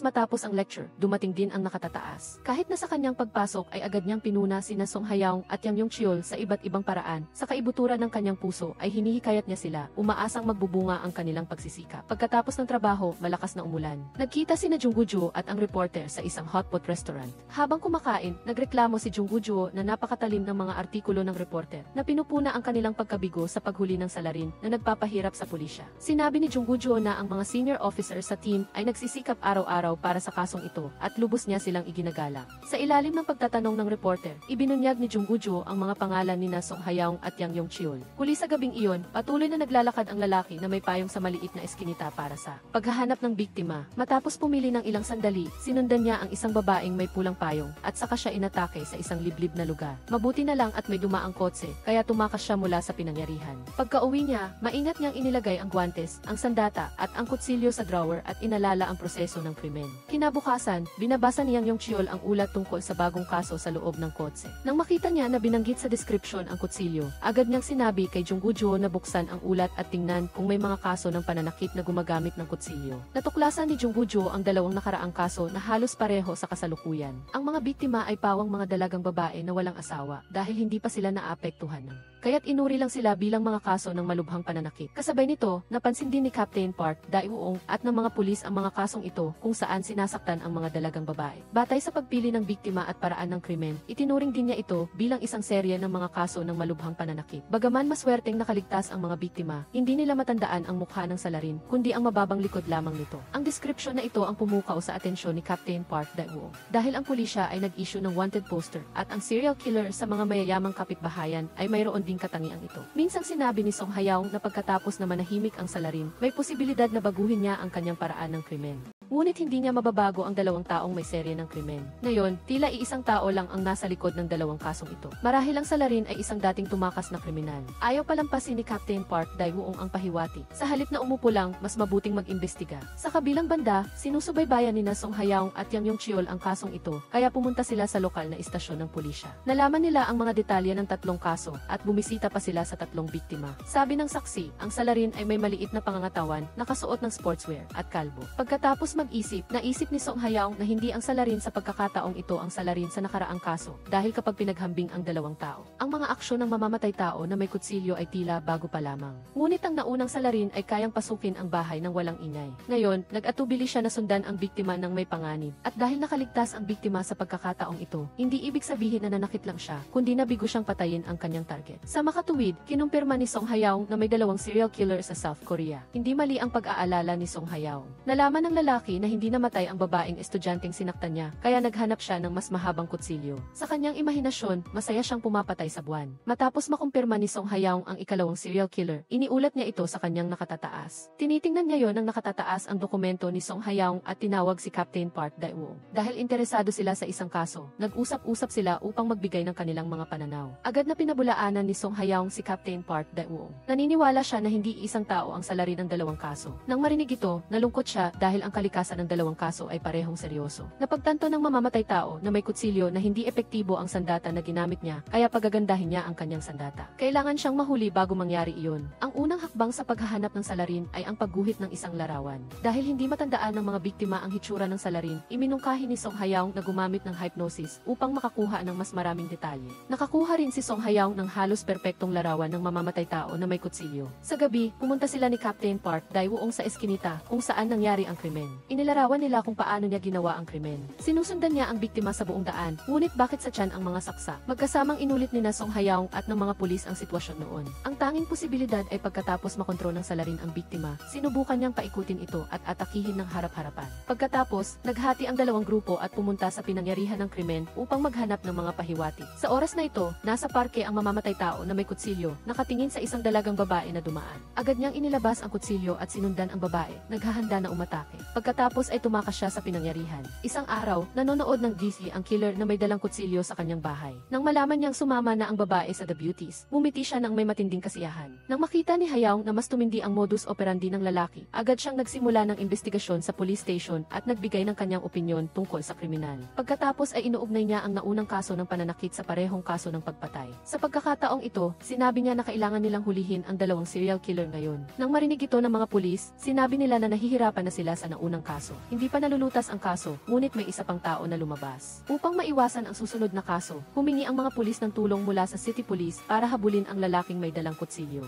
Muli, kinukwestiyon ng lipunan ang kakayahan ng pulisya. Hindi palalagpasin ng mga reporter at media ang pagkakataon. Sa pagkakataong ito, sinasamantala nila ang takot ng publiko upang bigyan ng pressure ang pulisya. Sa kabutihang palad, sa pagkakataong ito, mayroon silang malinaw na profile ng kriminal. Basta't linawin ng pulisya ang kanilang investigasyon, limitado ang galaw ng kriminal. Nang gabing iyon, may isang babaeng pumasok sa isang residential room. Kinabukasan, narinig ng mga kapitbahay ang ingay ng gumaganang chainsaw. Sa loob, lumitaw ang killer ng wealthy neighborhood at tumayo sa harap ng salamin na may duguan sa ulo at katawan. Ang identity card na ito ay naging isa sa mga kasangkapan niya sa paggawa ng krimen. Kinabukasan, tinawagan ng nakatataas si Yang Su. Ang sabi, nahuli ng pulisya ang serial killer sa wealthy neighborhood. Ginamit ng suspect ang identity card ni Yang Su para magtago, kaya pagkarinig nito, agad siyang nagmaneho pabalik sa police station. Sa pagkakataong ito, nahuli siya dahil sa panggagahasa sa isang call girl. Nang makita ng amo na isa-isang nawawala ang kanyang mga tao, pumunta siya sa istasyon ng pulisya. Pagdating niya, nakita niya na sa kaso ng pagdukot sa babae, hindi magkakaswato ang sinasabi ng serial killer. Sa una, sinabi niyang sinaktan niya ito, tapos sinabi niyang inilibing niya ito. Halatang magulo ang mga sagot niya, kaya sinabi ni Hayaw sa pulis na imbestigahan muna ito para malaman kung may history siya ng sakit sa pag-iisip. Si Kim Bong-sik naman ang magtatanong sa serial killer. Sinabi niya sa killer na isulat ang lugar kung saan inilibing ang biktima. Masyadong komportable ang saloobin ng killer sa harap ng pulisya. Para pa nga siyang nanlalait na ikinagalit ni Kim Bong-sik at ng kanyang nakatataas. Matapos niyang aminin ang kanyang mga krimen, dahil sa dami ng mga nawawala, nagpa siya ang pulisya na panatilihing sikreto ang impormasyon. Hinanap muna nila ang lugar kung saan inilibing ang mga biktima. Samantala, gusto ng reporter na makakuha ng mainit na balita, kaya ginamit niya ang koneksyon ni Uyang para makakuha ng impormasyon sa loob ng psychological profiling unit. Kalahati pa lang ang interogasyon nang biglang bumagsak ang salarin sa lupa, nanginig at inatake sa puso. Mabilis na binigyan ni Hayaw ang salarin ng first aid para bumalik sa normal.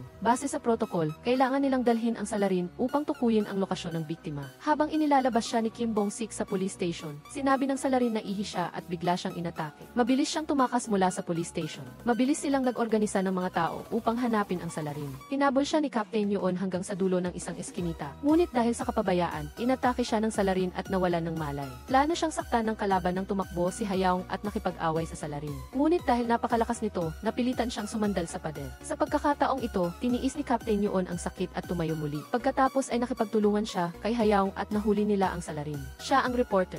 Namamahinga na ngayon ang reporter sa police station para makakuha ng lihim na impormasyon. Naiinis si Uyang, ngunit nanatili siyang tikom ang bibig. Sa labas, napakaingay ng pulisya. Alam ni Uyang na nahuli na ang salarin, kaya agad siyang lumabas at pumasok sa lobby ng police station. Ang sugat ni Captain Yoon ay nagdulot ng galit sa lahat ng pulis. Gustong palitan ng nakatataas si Kim Bong-sik sa interogasyon, ngunit pinigilan siya ni Hayaw. Naobserbahan niya ang nakaraang proseso. Ang salarin ay isang taong masyadong mayabang at naniniwala na kontrolado niya ang sitwasyon. Kung kakausapin siya ng nakatataas, mataas, lalo lang lalaki ang kayabangan nito. Sa makatuwid, oras na para sa kanyang subordinate na mag-interview. Hindi nila makukuha ang sagot ng suspect dahil sa rason na iyon, nagpadala siya ng pulis sa interrogation room ng maaga. Gaya ng sinabi ni Song Hayaong, napaka-arogante ng suspect. Ilang salita pa lang ang nasabi niya nang kutyain na niya ang mababang antas na pulis at humingi ng makakausap na mas mataas sa kanya. Nakita niya ito at kinailangang tumayo. Ang sitwasyon ngayon ay hindi pinahihintulutan ang suspect na gumawa ng mga laro at magpatagal. Bago pumasok ang superior sa interrogation room, lalo na si Hayaong, inilipat ang halos lahat ng mga dokumento mula sa opisina. Pinaalalahanan ang superior na kailangan niyang lupigin ang saloobin ng kalaban. Tingnan ang mga dokumento at ipahiwatig sa suspect na ang pulis ay mayroon ng maraming ebidensya. Naiintindihan ng superior at pagkatapos na pumasok sa interrogation room, siya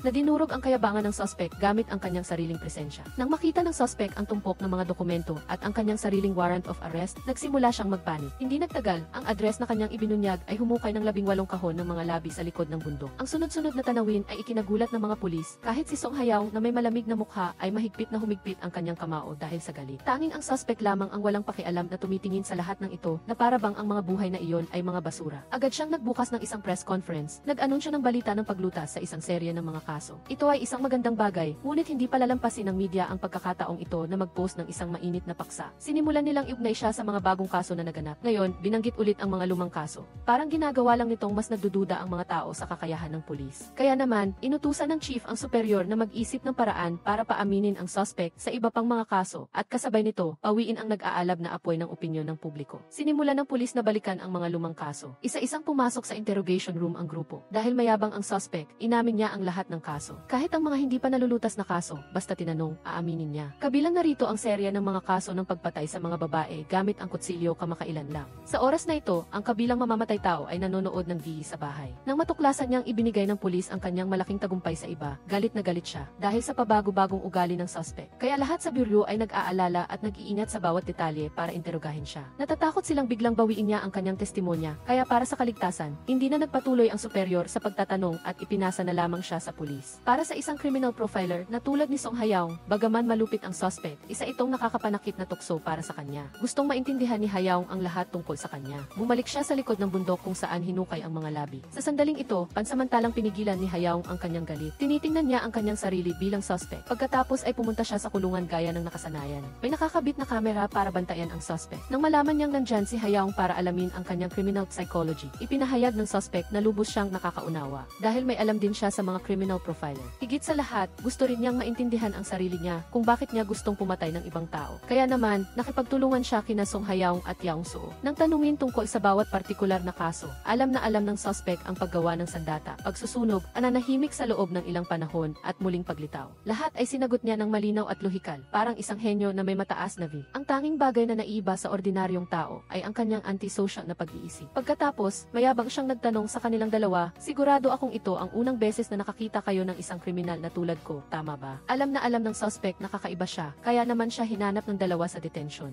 Nagtatanong siya pabalik ng walang emosyon kung anong klaseng tao ang kinaiinisan niya. Ang taong kinaiinisan niya ay ang salarin, hindi siya. Pagkatapos marinig iyon, nagpakita siya ng kaunting kawalan ng kasiyahan. Pagdating nila sa detention center, nagkasundo sina Song Hayaong at Yang Soo sa kung paano siya imbestigahan. Dahil siya ay isang taong may kumpiyansa, iwasan ang mga salitang nakakagulat sa kanyang pagpapahalaga sa sarili. Dahil nakita ni Yang Soo na ang kanyang kalooban ay medyo nababahala, mabilis siyang nagtanong tungkol sa isa pang kaso upang ilayo ang kanyang atensyon. Tinanong niya kung paano niya pinili ang pamilya ng biktima sa isang mayamang lugar. Hindi siya nagbase sa anumang batayan, kundi sa pagiging malapit lamang sa kanyang bahay. Gusto niyang maramdaman ng biktima na hindi sila maililigtas ng Diyos mula sa kawalan ng pag-asa habang nasa panganib sila. At ang pagtatalaga ng buhay sa Diyos at ang pagtatalaga ng buhay sa kamay ng suspect ay dalawang napakanipis na hangganan. Kaya, ang mga taong lumampas sa hangganan na iyon, walang sinuman ang nakaligtas. Ang sagot na ito ay nagpatahimik din kay Yang Soo. Huminga siya ng malalim at nagpatuloy sa pagtatanong, mahirap bang saktan ang isang tao at pagkatapos ay sirain ang katawan? Pagkatapos marinig ito, nasasabik ang suspect at ikinuwento kung paano niya ito ginawa. Una, nagpatugtog siya ng isang masiglang kanta upang itaas ang kanyang espiritu. Pagkatapos ay pumasok siya sa banyo. Sa puntong ito, bigla siyang tumahimik. Tila naramdaman niya na hindi kayang ilarawan ng wika ng eksakto ang kanyang kasanayan sa pagtatapon ng katawan.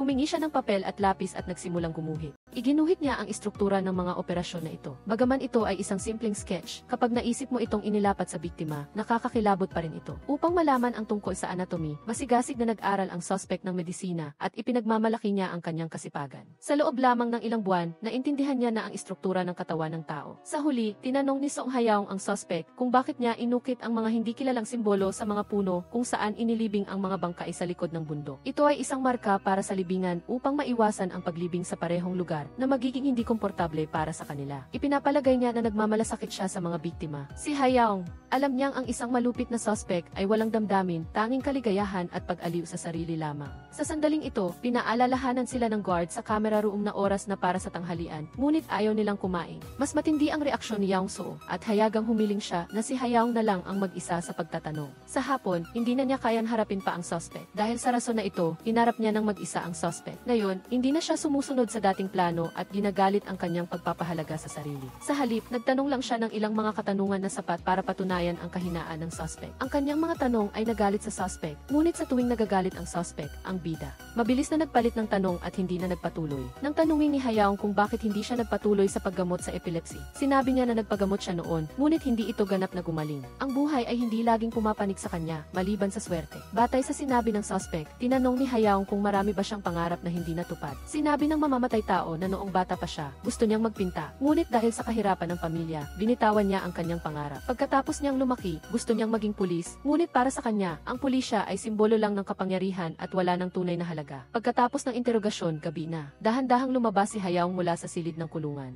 Lihim siyang gumawa ng desisyon tungkol sa pag-ugali ng suspect. Isa lamang siyang duwag na ginagamit ang paranoia para gawing galit ang kanyang sariling mga pagsisikap at sinusubukang gawing makatuwiran ang kanyang agresibong pag-ugali. Ang laban sa demonyo ay nagpababa sa pisikal at mental na kalusugan ni Hayaong. Sa kalaliman ng gabi, habang umiinom siya kasama si Yang So, matagal nang hindi niya maalis ang negatibong enerhiya na ito upang makita ang masasamang ambisyon, ngunit sa halip, sinasaktan niya ang kanyang sarili. Marahil, ito ang dahilan kung bakit siya naging isang criminal profiler at kailangang magbayad ng halaga. Pagkatapos ng isang gabi ng pahinga, huminahon si Hayaong. Nagpatuloy siya sa pagpunta sa pinangyarihan ng krimen. Ang unang kaso ng mamamatay tao na may kutsilyo ay mas madali para imbestigahan at nagpakita si Captain Yoon para magtrabaho. Nagsisimulang makilahok sa kasong ito. Ngayong gabi, nagkasala ulit siya. Ang kanyang pamamaraan ay pinabuti maliban sa pagsubaybay. Nagtagumpay siyang makapasok sa bahay ng biktima para magsindi ng apoy. Matapos mahuli ang serial killer, napansin ng gobyerno na ang mga social na krimen ay tumataas. Itinuring itong isang halimbawa, binago nila ang mga komprehensibong hakbang sa seguridad at ang mga pulis ay kailangang mag-aral at gumawa ng mas mahusay na paghahanda. Kasabay nito, pinarusahan ang mga nagkamali sa proseso ng paghuli sa mga kriminal. Si Kim Bong-sik ay inilipat sa ibang pwesto dahil sa paglalantad ng kumpidensyal na impormasyon sa reporter. Nagdulot ito ng maling pag-intindi sa publiko, ngunit ang Criminal Behavior Analysis Team ay nagdulot ng malaking epekto sa investigasyon. Sa pagkakataong ito, ang bagong investigasyon at pagpaplano ay lalong kinikilala. Sa huling araw, nakumbinsi ng reporter si Yang So na payagan siyang interogahin sina Hayaong at Yang So. 4 na tao ang nakaupo sa harap ng isa't isa at nag-interogasyon sa opisina. Ang kanyang mga tanong ay umiikot sa sikolohiya ng serial killer. Ayon sa lohika, ang bawat kriminal ay may sariling motibo, halimbawa, pag-ibig, pera, o paghihiganti, ngunit ang suspect ay hindi kasama sa alinman sa mga rason na ito. Sinaktan niya ang mga tao para lang sa sarili niyang kaligayahan.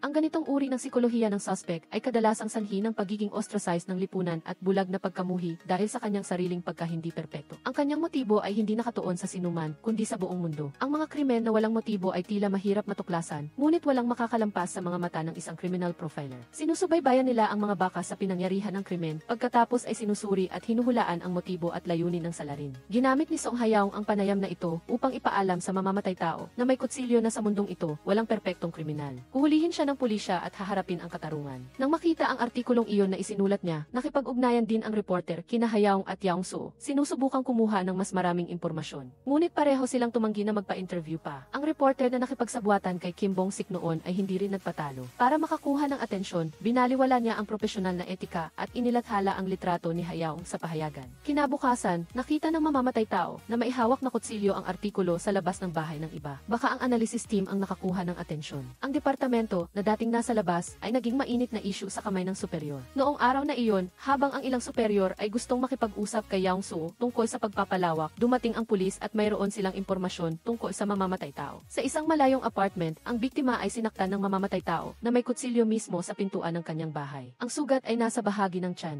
Nilatag ni Song Hayaung at ng pulisya ang eksena at napag-isipan nilang maaaring gusto ng suspect na makita ang paghihirap ng biktima bago ito mamatay. Sinimula ng head ng Violent Crimes Unit at ng Criminal Behavior Analysis Team ang overtime para suriin ang serial offense na ito. Sinuri ni Song Hayaung ang mga tirahan ng mga biktima at napansin na malapit ang mga ito sa subway station. Ang oras ng mga pag-atake ay bandang hating gabi at ang mga biktima ay mga nag-iisang babae. Sa kabuuan, ang killer na may kutsilyo na hinahanap ng mga otoridad ay isang baliw na gumagala na may dalang armas malapit sa mga subway station.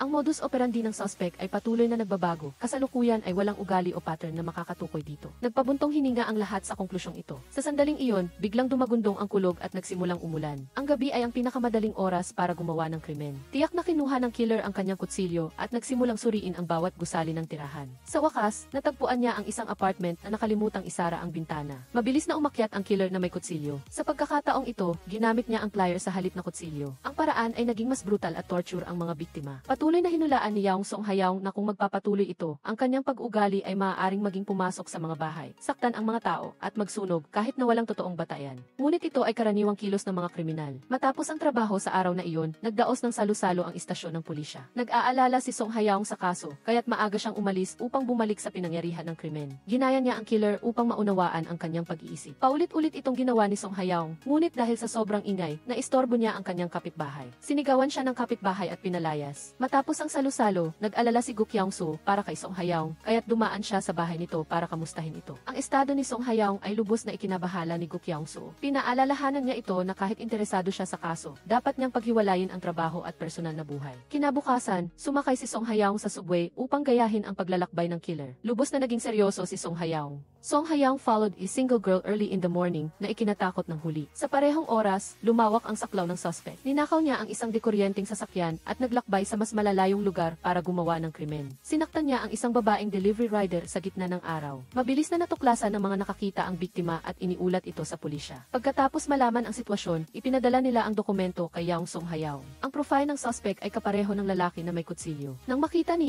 Song Hayaung na lumawak ang saklaw ng krimen, ayaw niyang palampasin ang anumang kahina-hinalang kaso. Mabilis na sinuri ng lahat ang lahat mula sa lugar hanggang sa oras. Nagsimula na naman ang overtime. Kinaumagahan, pagkatapos ng isang nakakapagod na gabi, bumangon ang lahat para kumain. Si Song Hayaung lamang ang nalulunod sa kaso at nawala ng gana. Sa sandaling iyon, nakita ni Gu Kyung-soo ang isang kutsilyo sa mesa at mabilis itong itinago ni Song Hayaung. Mahigpit na sinabihan ni Gu Kyung-soo si Song Hayaung na ilabas ang kutsilyo at ilagay sa safe. Nakakagulat, lumitaw si Song Hayaung na may dalang kutsilyo sa parke na dinaanan ng killer. Dahil sa labis na pagkalunod sa isip ng suspect, nang makita niya ang isang babae, umasok sa kanyang isipan ang pagnanais na saktan ito. Huminga siya ng malalim para pigilan ang sarili. Nag-aalala si Gu Kyung-soo na nakatayo sa malayo at pinapanood si Song Hayaung. Sa huli, dahil sa interbensyon ng pulisya, huminto ang eksena. Natapos ang mapanganib na pagsasagawa. Kahit alam niyang ginagawa ito ni Song Hayaung para maunawaan ang killer at malutas ang kaso, ang pagtingin sa kailaliman ay walang pinagkaiba sa pagpapahamak sa sarili. Kung pababayaan niya ang sarili, hindi siya magiging kakaiba mula sa kadiliman at sa malaot madali ay lalamunin siya nito. Ang pag-ugali ni Song Hayaung ay lalong nag-alala kay Gu Kyung-soo. Nagsimula siyang mag-isip kung karapat-dapat ba siyang gawin ang trabahong ito. Iminungkahi ni Gu Kyung-soo na magpahinga muna siya ng ilang araw. Ngunit tumanggi si Song Hayaung. Hindi na siya nagsalita pa kay Gu Kyung-soo at nagmadali siyang umuwi. Dahil sa kaguluhan ng killer, pinayuhan ng pulisya ang mga tao, lalo na ang mga kababaihan, na iwasang lumabas sa gabi. Dahil dito, iilan lamang ang mga tao sa kalye pagkatapos ng dilim. Sa sitwasyong ito, nagsimula siyang pumasok sa mga bahay para manakit. Tulad ng kinatatakutan ni Song Hayaung, pumasok siya sa isang bahay, sinaktan ang biktima at pagkatapos ay sinunog ito. Kinabukasan, dumating ang mga pulis. Sinundan ni Song Hayaung ang mga yapak sa sahig at patuloy na ginagaya ang mga galaw ng suspect. Nang makarating siya sa kama ng biktima, ginaya niya ang killer na may dalang kutsilyo, may dalang armas at nananakit. Mabilis siyang sinabihan ng kasama niya na mag-ingat sa kanyang kilos. Matapos suriin ang pinangyarihan ng krimen, nagsimulang magtatag ng criminal profile si Song Hayaung. Sa huli, kinumpirma nila na ang suspect ay isang lalaking nasa edad 30. Song Hayaung lacks confidence at all times and talks to others while avoiding eye contact. Matapos nito, sinimulan nilang maghanap batay sa mga kondisyong ito. Sa gabing iyon, lumabas ulit ang suspect at pumasok sa isang bahay para manakit. Sa kasamaang palad, dalawang mag-ama lang ang nakatira sa bahay na ito. Biglang nawalan siya ng kumpiyansa at nagbago ng target. Mula sa pananakit ng tao, naging pagnanakaw ng ari-arian. Sa proseso, naistorbo niya ang may-ari ng bahay. Nagtulungan ang mag-ama para hulihin ang killer. Mabilis na dumating ang pulisya sa pinangyarihan at dinala ang lalaki. Pagkatapos, inatasan ng nakatataas si Song Hayaw na pangunahan ang unang interogasyon. Nang pumasok si Song Hayaw sa interrogation room, sinabi ng suspect na kilala niya si Song Hayaw. Kilala ka sa paghuli sa serial killer na si Yoon Tae-ku. Lubos siyang interesado sa mga serial killer na ikinagulat ni Song Hayaw. Pagkatapos niyang bumati, nalaman ni Song Hayaw na ang suspect ay may malaking interes sa mga serial killer. Bago siya bumati, sinabi niya sa lalaki na maging komportable at hindi siya naroon upang mag-interrogate kundi upang maunawaan ang kanyang iniisip. Habang binabasa ni Song Hayaw ang mga dokumento, nakita niyang marami itong kasaysayan ng pagnanakaw at karahasan at nakulong na ito dati. Hindi niya pinagsisisihan ang pagkakahuli sa kanya at inakala niyang malas lang siya kaya siya nahuli. Nang tanungin ni Song Hayaw ang tungkol sa kanyang modus operandi, hindi maitago ng killer na may kutsilyo ang pagmamalaki sa kanyang mukha. Inisip niya na isa siyang perpektong kriminal, hindi tulad ng mga serial killer na iyon na tahimik lang. Isang tanging yabang ang mga ito. Mabilis na naintindihan ni Song Hayaw ang gusto ng suspect. Sinabi niya na binubuli siya sa kulungan dahil sa kanyang pagiging introvert. Pero iba ang mga pulis dito, walang nambubuli sa kanya. Sa katunayan, tinamaan niya ang pag-ugali ng killer. Galit na sinabi ng lalaki na mula pagkabata ay binubuli na siya dahil sa kanyang autism at pagiging introvert. Nang makita ni Song Hayaw na umiiyak ang killer na may kutsilyo, lalo pa niya itong kinonsensya. Maliban sa pagbibigay sa kanya ng panyo, inalo rin niya ang lalaki at hinimok na ibahagi sa kanya ang lahat ng kanyang mga alalahanin. Pagkatapos niyang lumabas sa interrogation room, sinabi niya sa lahat ng pulis ang mga pangunahing punto tungkol sa kanya. Ang damdamin ng suspect ay karaniwang malambot. Kung pilitin siyang mag-interrogate, magagalit siya at babawiin ang kanyang sinabi. Ngunit kung sadya mong pilitin siyang maging mabait, magiging pilit din ito. Dahil dito, iminungkahi ni Song Hayaw na bawasan ang bilang ng mga pulis sa panahon ng interogasyon at subukang maging tagapakinig upang maipahayag ng kriminal ang kanyang damdamin. Mabilis nilang sinunod ang panukala ni Song Hayaw. Karamihan sa mga kaso ay gumagamit ng parehong paraan ng interogasyon. Bilang karagdagan, kinordo nila ang bahay ng killer para suriin ito. Pumunta si Go Kyung-soo sa kwarto ng suspect at nakakita ng mga clippings ng mga krimen na nakadikit sa dingding. Ngunit sa lahat ng mga clippings, mayroong isa na may kaugnayan kay Song Hayaw. Pagkatapos niyang makita ito, agad niyang naintindihan kung bakit. Agad akong kinilala ng killer sa pagitan namin. Pagkatapos niyang umamin sa krimen, dinala siya sa pinangyarihan ng krimen para muling gawin ang krimen. Nang makita niya ang dummy, biglang sumiklab ang kanyang karahasan. Nagningning ang kanyang mga mata sa tuwa at inakala niyang totoong tao ang nasa harap niya. Pagkatapos niyang saksakin ang dummy, patuloy pa rin niyang sinasaksak ng paulit-ulit ito ng peking kutsilyo. Sinuri ni Song Hayaw ang recording ng interogasyon ng killer na may kutsilyo at napansin niyang inamin nito ang halos lahat ng krimen, ngunit umiiwas sa isang kaso, ang pagpasok sa isang bahay at panununog. Ang ganitong pag-ugali ay nagpapahiwatig na mayroong isang bagay na nakatago sa kasong ito. Iminungkahi ni Song Hayaw na imbestigahan ang kasong ito. Pagkatapos, sa tuwing dadalhin ng pulisya ang killer na may kutsilyo sa pinangyarihan ng krimen upang muling gawin ito, tiyak na lulunod siya sa estado ng pagkasabi. Hindi lang iyon, hinahamak ng suspect ang mga mamamayan na nagpuprotesta sa tabi at mumingiti pa sa harap ng media. Nang muling gawin ng pulisya ang eksena, nagsimulang mag-overtime ang media. Nag-aagawan sila para sa mga headline na makakaakit sa mga mambabasa. Sinabihan ng editor ng reporter ang huli na isulat ang tungkol sa nakakakilabot ng ngiti ng killer na may kutsilyo. Ngunit naramdaman ng reporter na ito ay para lamang makaakit ng atensyon ng publiko at magbigay ng panandali ang sensory stimulation at hindi makakapagbigay ng anumang benepisyo sa lipunan. Upang maipakita ang kanyang kakayahan, siya ay nagpunta si Song Hayaw sa opisina ni Go Kyung-soo. Ayaw niyang saktan ang mga artikulong tungkol sa killer. Gusto niyang magsulat ng artikulo tungkol sa pamilya ng biktima. Sa kabilang banda, ang pulis ay naghahanap na sa bahay ng kriminal sa loob ng 6 na araw. Ngunit wala silang mahanap na murder weapon. Kung hindi nila mahanap ang murder weapon, hindi nila ito mapapatawan ng parusa. Nakita nila ang kutsilyo na nakadikit sa ilalim ng kabinet. Hindi pa nalilinis ng killer ang mga bakas ng dugo sa kutsilyo. Ang weapon ay dinala sa police station at sa huli ay nakumpirma ang kanyang krimen. Inimbestigahan muli ng pulis ang killer na may dalang kutsilyo. Sa pagkakataong ito, si Song Hayaw ang unang nakipag-usap sa kanya. Nagtiwala siya kay Song Hayaw at nang makita niya ang bida ay ngumiti siya ng malapat. Sa pakikipag-usap, nabanggit ng kriminal na siya ay tinatalian at inaabuso noong bata pa siya. Agad na sumenya si Song Hayaw kay Go Kyung-soo para imbestigahan kung may katulad na kaso. Bukod pa rito, palagi siyang namuhay ng malungkot at panloob. Kaya kahit meron pa ay hindi siya maglalakas loob na mag-report sa pulis. Dahil sa kanyang pag-ugali, napakababa ng tingin ng kanyang guro sa kanya. Habang lumalaki, ang ganitong psikolohiya ay unti-unting naipon sa kanyang puso na naging dahilan ng kanyang insecurities at galit. Pagkatapos ay ginawa niya ang bagay na gusto niyang gawin para patunayan na hindi siya walang silbi. Naging hobby niya ang pagpatay. Pagkatapos niyang lumabas ng kulungan na may dalang kutsilyo 3 taon na ang nakalipas, sinimulan niya ang kanyang plano sa pagpatay. Ito ay nag-ugat sa kanyang pagiging biktima ng bullying. Sa kulungan, inakala ni Song Hayaw na ginawa niya iyon dahil sa galit, ngunit nilinaw niya na hindi iyon galit kundi kaligayahan. Habang lalo siyang nagsasalita, lalo siyang nasasabik at inilalahad ang mga brutal na paraan sa masayang tono na nagpapatindig balahibo sa nakikinig. Sa pagkakataong ito, nais ng killer na pumunta sa banyo. Bago siya umalis, hiniling niya kay Song Hayaw na hintayin siya. Pagdating ng break, lumabas si Song Hayaw sa interrogation room. Nang malaman niya ang kaso na natigil 2 taon na ang nakakaraan, alam niya na ito rin ay pakana ng killer. Pagkatapos ng break, pumasok si Song Song Hayaong sa kwarto para magpatuloy. Ang lalaki ay hindi nakaramdam ng kahihiyan, sa halip ay naramdaman niya na hindi pa sapat ang kanyang ginawang pagpatay. Nang marinig ito, hindi napigilan ni Song Hayaong na hampasin ang mesa. Nagkunwari siyang inosente. Inulit ni Song Hayaong ang kaso ng bata, 2 taon na ang nakalipas at sinabing kung hindi niya aaminin, may iba pang kriminal na magkukunwaring umamin. Nang marinig niya ito, sinabi niya na siya ang gumawa nito dahil ayaw niyang may umangkin sa kanyang kredito. Dahil dito, patuloy siyang nagsalita tungkol sa kanyang mga krimen. Ngunit sa puntong ito, umabot na sa limitasyon ang kanyang pagtitiis. Ngunit pinilit pa rin ni Song Hayaong na kontrolin ang kanyang sarili. Ang pinagsisisihan niya sa kanyang buhay ay ang pagkahuli sa kanya ng pulis. Kung hindi, pupunta siya sa lahat ng dako upang maging pinakamahusay na killer. Sa kasamaang palad, mula ngayon, hindi na siya makakalabas ng kulungan. Bago ang paghatol, ibinalik ng pulis ang panyo na pinahiram ni Song Hayaong sa kanya.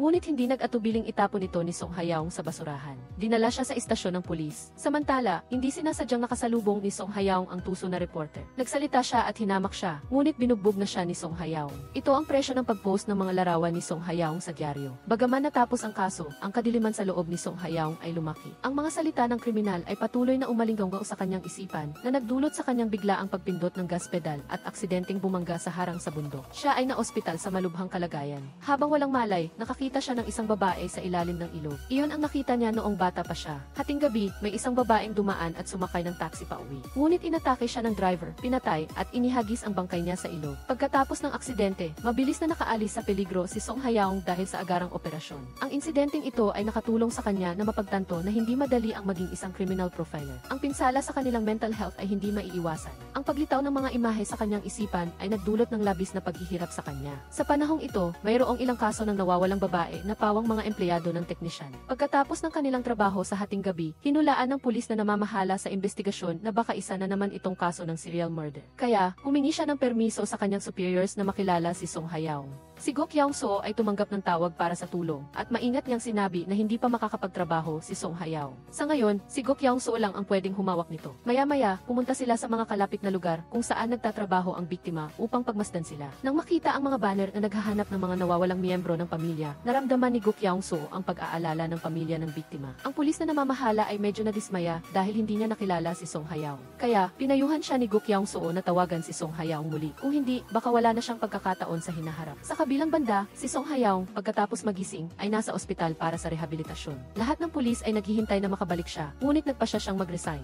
Hindi na makapagbasa si Song Hayaong ng anumang balita o dokumento. Hindi na niya kayang alalahanin ang sakit ng pamilya ng biktima. Ang kanyang utak ngayon ay hindi na kayang makatanggap ng anumang epekto mula sa labas. Sa kabilang banda, may isang masiglang empleyado na naglilinis ng kanyang sasakyan. Masaya siyang bumati sa kanyang mga kapitbahay at maingat na pinunasan ang larawan niya kasama ang kanyang aso. Sa sandaling iyon, nakakuha siya ng lipstick sa sahig ng sasakyan. Hindi ba ito sa babae kagabi? Pag-uwi niya, masaya niyang tinatamasa ang kanyang mga nakaw na bagay. Ang dalawang aso sa larawan na inaakalang minamahal ng kanilang amo ay nakakulong sa kanilang kulungan. Hating gabi, muli siyang nagmaneho ng taxi palabas. Ang inosenteng mukha niya ay naloko ang lahat. Tinarget niya ang isang babaeng naghihintay sa bus at nilinlang niya itong sumakay. Halos makumbinsi ang babae at nang buksan niya ang pinto ng kotse, dumating na ang bus. Agad na nagpaalam ang babae sa kanya. Nang makita ito, nagalit ang killer. Kinabukasan, narinig ni Go Kyung-soo na gusto nang mag-resign ni Song Hayaong. Lubos niyang naiintindihan ito. Kung ikukumpara sa kanya, mas pursigido si Song Hayaong na hanapin ang halimaw sa likod ng maskara. Inisip pa niya ang pananaw ng kriminal. Labis itong nakakapagod at nagdulot ng guni-guni kay Song Hayaong. Natatakot si Song Hayaong na ang matagal na pakikipag-usap sa mga kriminal ay magigising ang demonyo sa kanyang sarili. Bagamat ayaw mawala ng isang talentadong tao, si Go Kyung-soo at ang pulisya, hindi nila ito mapipilit. Kinabukasan, isang volunteer ang nagbigay ng pagkain kay Song Hayaong, kasama ang isang card at isang peres ng guantes. Ito ang panyo na ibinigay sa pamilya ng serial murder victim. Ito na lang ang paraan para maipahayag nila ang kanilang pasasalamat sa pamamagitan ng kahon ng pagkain. Ang init ng kabutihan ng isang tao ay nagparamdam kay Song Hayaong na makalimutan ang kanyang sakit. Binuksan din niya ang kanyang telepono at tiningnan kung may nag-text sa kanya noong nasa ospital siya. Isang baha ng mga mensahe ang dumating, lahat ay mga mensahe ng pag-aalala na labis na ikinatuwa ni Song Hayaong. Tiningnan niya ang kanyang mga tala sa trabaho. Minsan siyang nagsulat ng isang pangungusap sa isang pahina na isipin ang mga tao at ang kanilang mga pamilya. Ang paniniwalang ito ay nakaantig kay Song Hayaong na nagpaalala sa kanya ng kanyang orihinal na intensyon sa pagpili ng propesyon na ito. Hindi ito ang pagnanais para sa kadiliman, kundi para sa liwanag. Papalapit na ang Pasko, kaya naging masigla ang ospital. Samantala, lumabas siya para maglakad-lakad at nakasalubong pasalubong niya ang pamilya ng biktima na nagdala sa kanya ng pagkain. Labis na nasasaktan ang ina tungkol sa nangyari sa kanyang anak. Ang pagkakita sa kanya ay nagdulot sa kanya ng maraming alaala. Sa puntong iyon, nang makita niya si Song Hayaong, hindi na siya sumama. Sa kabaliktaran, si Song Hayaong din ang naging motibasyon ng pamilya ng biktima upang magpatuloy sa buhay. Nang matanggap ng ina ang panyo, naramdaman niya na mayroong tao sa mundong ito na nagsisikap na mabuhay para sa kanyang anak. Ang mga salitang ito ay nagbigay ng ginhawa kay Song Hayaong. Pagkatapos ng usapan na ito, umaasa rin ang ina na si Song Hayaong ay magiging lakas para sa mga pamilya ng mga biktima sa hinaharap. Bumalik siya sa kanyang silid at kinain ang kamote na binili ng ina. Tumulo ang kanyang luha, muling sumikat ang liwanag sa kanyang puso. Nang ihatid niya ang kanyang kasama noong gabing iyon, sinabi ni Song Hayaong na magkikita sila sa opisina. Naintindihan ni Go Kyung Soo ang senyas na ito at inaasahang babalik siya. Sa kabilang banda, tuwing hating gabi, lilitaw ang lalaki. Pagkatapos nito, tulad ng dati, naghihintay siya malapit sa hintuan ng bus. Nang makita niya ang isang babae na nahuli sa bus, agad siyang nagmaneho patungo sa harapan niya. Sinabi niyang ihahatid niya ito, nilinlang siya na sumakay sa kotse at pinatumba ang babae. Kinabukasan, nakatanggap ng report ang pulis. Isang estudyante sa kolehiyo ang nawawala sa hintuan ng bus. Nang bumalik si Song Hayaong, si Go Kyung Soo ay nasa palengke para tumulong. Mabilis din siyang pumunta doon. Si Song Hayaong ay nasa work mode na, inayos ang mga kamakailang kaso ng pagkawala at nalaman ang paraan ng pagpili ng biktima ng killer, mga babaeng malayo ang bahay at nahuli sa huling bus. Pagkatapos ay inalok niya silang ihatid. Ang modus operandi ay nagpapahiwatig na iisang tao lang ang may gawa. Tinulaan ni Song Hayaong na kung hindi sila magmamadali, ang susunod na hakbang ng lalaki ay maghanap ng isa pang biktima. Sinimulan ng lokal na pulisya ang pagbuo ng isang investigative team. Nang malaman ito ni Captain Yoon Tae-go, gusto rin niyang sumali sa investigasyon. Pagkatapos ng lahat, nalutas na nila ang dalawa katulad na kaso at mayroon silang malawak na karanasan. Inilahad ni Song Hayaong ang pag-install ng mga kamera sa mga lugar kung saan naganap ang mga nakaraang krimen at kumuha ng pahayag mula sa mga teknisyan. Naghintay din sila sa hintuan ng bus sa hating gabi. Napaka-remote ng lugar na ito, kaya normal lang na mayroong mga nag-aalok ng sakay. Ngunit hindi nila matiyak ng 100% na hindi sasakay ang mga babae sa kotse ng isang estranghero. Kaya, ang taxi killer ay dapat na may ibang paraan. Siguro ang hitsura niya ay nakakakuha ng simpatya ng ibang tao. Pagkatapos ng ilang buwan, may isang matandang lalaki ang naghahanap ng gamot sa bundok at hindi sinasadyang natagpuan ang isang biktima. Siya ang nawawalang teknisyan. Pansamantalang tinukoy siya bilang isang residente sa lugar na ito at sinimulan ang screening. Minsan, pinatay ng lalaki ang biktima at kinuha ang kanyang bank card upang mag-withdraw ng pera sa DFID. Dahil sa kakaibang suot niya, napansin siya ng bank teller at inireport ito. Inimbestigahan ng pulisya ang lahat ng taxi sa lugar na iyon, ngunit hindi pa rin nila mahanap ang sasakyan na sinakyan ng killer. Pinanood ni Song Hayaong ang key footage at hindi sinasadyang nakita ang isang walang malay na babae sa isang kotse. Ibinaba ng lalaking driver ang ulo ng babae, tila natatakot na mahuli ng kamera. Inimbestigahan nila ang plate number at kinuha ang impormasyon ng may-ari ng kotse. Pagkaraan ng ilang sandali, nakakuha sila ng impormasyon. Ang may-ari ng kotse ay gwapo kaya hindi nakakapagtakang nagpabaya ang mga babae. Pumunta sila sa tindahan kung saan siya nagtatrabaho. Sa harap ng pulis, hindi siya nataranta at nagpakita ng mukha ng isang mabait na mamamayan. Pagkatapos ay detalyado niyang isinalaysay ang kanyang mga ginawa noong gabing iyon.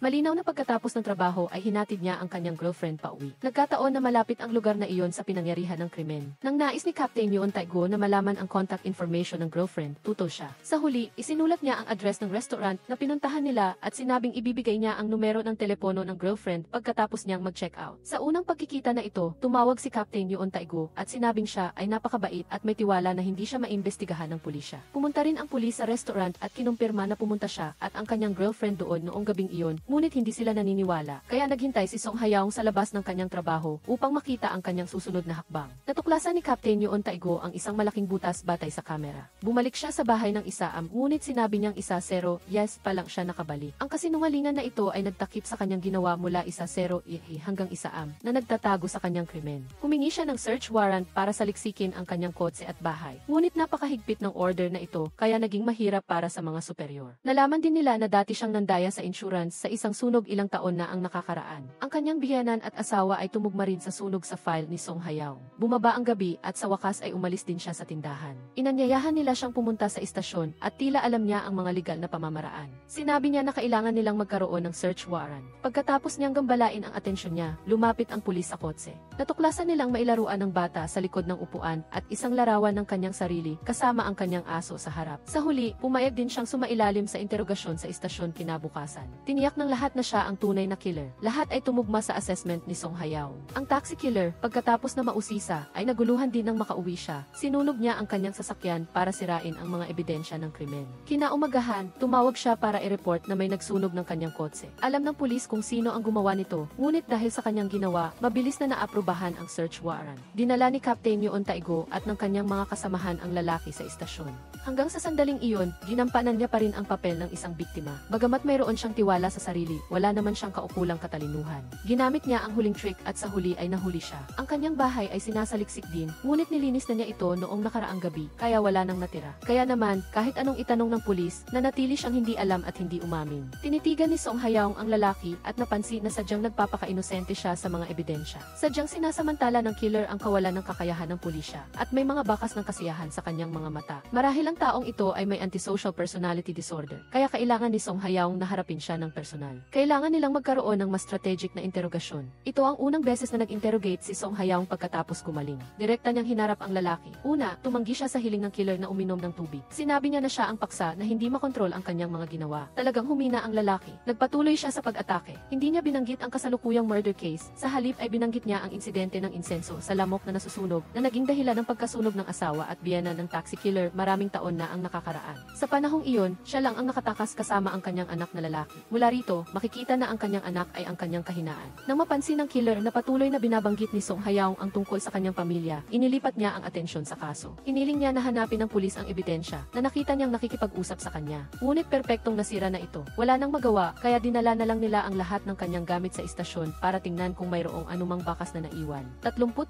oras na lang ang natitira na nangangahulugang kailangan nilang makipagkarera sa oras. Sinimulan nilang mag-isip mula sa pananaw niya. Pagkatapos ng pahinga, hiniling ni Song Hayaw na pumili siya ng larawan ng biktima para sa taxi. Ngunit hindi siya natinan. Ginawa pa niya itong coaster para sa kanyang kape at pinagtawanan ang pulisya. Walang nakakaalam na sinabi ni Song Hayaw, ito ang nagpapatunay na hindi siya ang killer. Iisipin ng isang normal na tao na ito ay larawan ng babae mula sa kasong ito. Ngunit alam niya na ito ay larawan ng maraming biktima. Kaya siya ang killer. Ang forensics team ay nag-overtime sa STE lab nang sinuri nila ang damit ng killer. Natagpuan nila ang isang bakas ng dugo na tumutugma sa teknisyan na natagpuan sa bundok. Nakakita rin sila ng isang hindi pa nasusunog na lipstick. Naghintay sila para sa resulta ng FFI at agad na dinala ito sa interrogation room. Inilagay ng pulis ang mga resulta sa harap niya, kaya kahit anong rason pa ang gawin niya, hindi na siya makakatakas. Kaya, umamin siya sa krimen. Bago iyon, gusto niyang makipag-usap kay Captain Yoon Tae-go. Ngunit dahil sa pag-aalala para sa kanya, pumasok si Song Hayaw. Sinabi niya na tiyak na madidismaya ang anak niya na mayroon siyang amang tulad nito na naglalayong basagin ang kanyang mental na estado. Nagdulot ito ng mas malakas na pagnanais na makipag-usap. Tinanggap ni Captain Yoon Tae-go na makinig sa kagustuhan ni Song Hayaw, kaya umamin siya sa krimen. Sa huli, hinukay ng pulis ang mga labi ng biktima at dinala siya upang muling ilahad ang krimen. Ang galit ng publiko ay umabot sa langit, ngunit wala siyang anumang emosyon na parang inosente. May tiwala siya dahil hindi pa siya natatalo. Ang mga estrangherang babae ay gusto ang mga taong tulad niya. Nang matapos ang kasong ito, opisyal na tumakbo ang ahensya ng pulisya. Ang tanggapan para sa kriminal na pag-ugali ay patuloy na lumago at ginagamit ng husto. Sa seremonya ng appointment, nakatayo si Go Kyung-soo at Song Hayaw sa entablado. Ang kalikasan ng tao ay ipinanganak na mabuti, kaya bakit nagiging ganito? Habang lumalaki, matatagpuan mo ang sagot sa pamamagitan ng pag-unawa sa krimen. Ang profiler ay tumatayo sa dilim at sumasama sa killer upang hanapin ang ugat. Sinabi niya sa kanyang mga junior na kahit na kailangan nilang makipag-ugnayan sa killer, huwag nilang kalimutang aliwin ang kanilang sarili dahil ito ang pagkakaiba sa pagitan ng tao at demonyo. Sa araw na iyon, ang DC sa kulungan ay nagpapalabas ng mga balita tungkol sa kaso. Ang larawan ni Song Hayaw ay ipinakita at isang preso ang nagpakita ng matinding galit at tila gusto siyang kainin ng buhay. Ang pelikula ay nagtatapos sa isang open ending na nangangako na babalik sa malapit na hinaharap. Ang tunggalian sa pagitan ng kabutihan at kasamaan ay lalong tumitindi. Ito ay isa sa ilang pelikula na nagpapahalaga sa sangkatauhan at sa kahalagahan ng pulisya sa lipunan na puno ng mga demonyo na nagtatago sa ilalim ng maskara ng kabanalan.